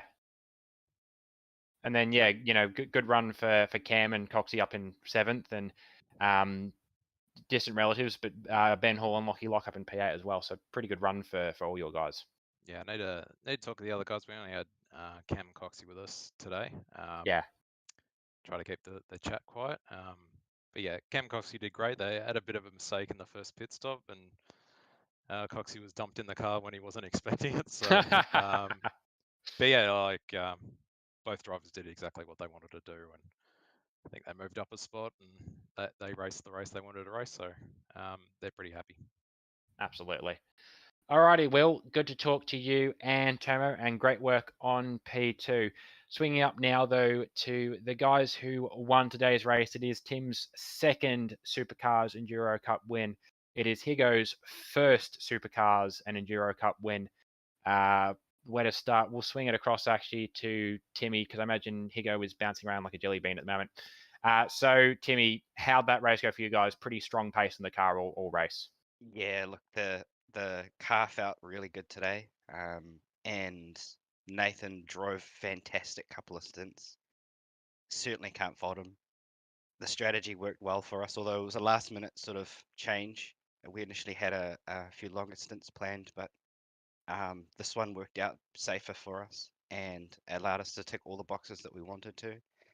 And as I said, it just felt great. The car felt really nice. We were in a really good position coming off the back of yesterday, and I just wanted to get Nathan into a really good spot so that he could focus on his driving, and he did. Certainly can't complain. Really great day. Yeah, really great day. Yeah, so I suppose from the team boss perspective, and I suppose someone is very to sort of anchor the car. Look, we'll talk to them about it in a second. But how's it feel? Like I know that I'll open my hand up and I'll go eat my hat and admit that I was one of them that was doubting the potential pace difference of the car. But how's it feel for yourself to have Higo pull out that sort of pace today? Yeah, look, as I said before, he put out a really good 2 solid stints, and I coached him through it. He's got pace naturally. He's really strong in Super 2. As we know, there can be some mistakes, and I did notice a little bit of being an endurance race. Naturally, your focus starts to go away at the end.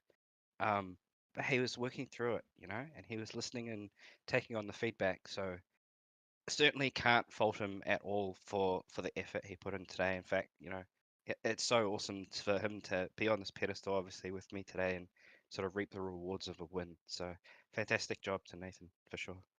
Absolutely. We're going to cut across to him now. Nathan Higginson, your first Supercars level race win coming in an Enduro and coming with Tim Redmond, that's going to be a pretty good feeling. It's a bit surreal, to be honest. Coming into Enduro Cup, with the performances that I've had in Super 2 recently, I was starting to sort of doubt myself in that whether I'd made the right choice to pair with Tim for Enduro Cup, because I didn't want to be that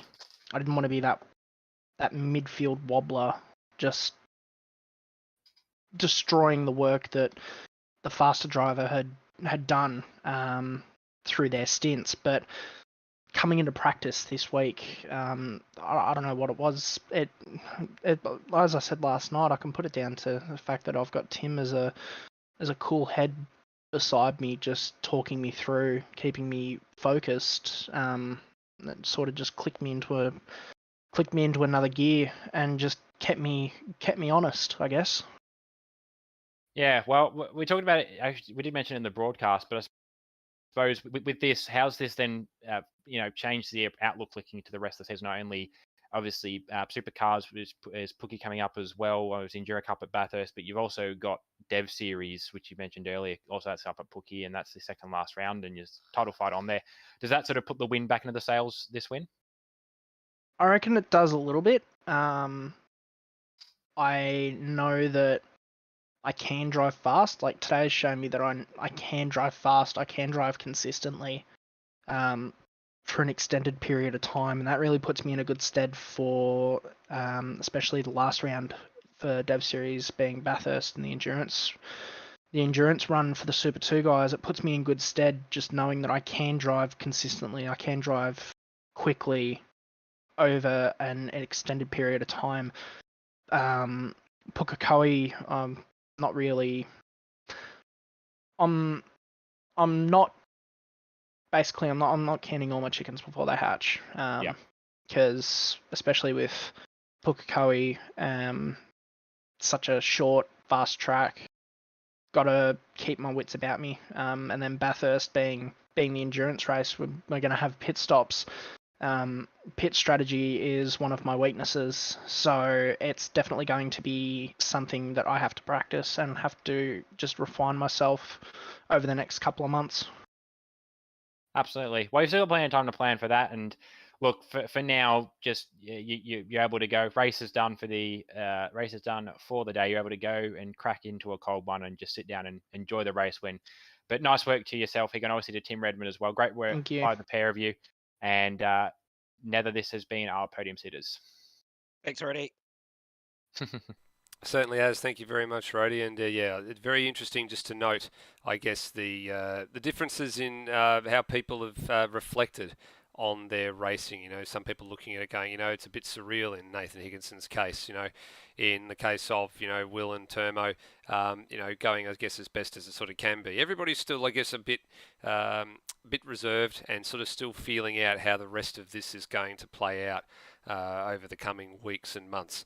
Speaking of which, I guess it's a bit of an opportunity to look at the calendar just so everybody can get an idea of where the next races fall, because it starts to become quite packed through November. So we've got a little bit of a break now, just a week between, actually 2 weeks from the race today, and then we've got 2 weeks time we actually resume with the development series. So Super 2, Super 3 at Pukekohe on the 4th of November. It gets really busy from there, because on the 11th it'll be the finale for the Supercars Championship at Pukekohe, which is Remembrance Day round. And then, of course, we've got the 18th. There's a 100-kilometre enduro or mini enduro for Super 2 and Super 3 at Bathurst, which is the curtain raiser to the Bathurst 500 on the 19th and the 20th of November. So it comes really, really quickly in a very short space of time for not only the development series and the supercars drivers, but for Enduro Cup as well. Everything happening in such a very short space of time.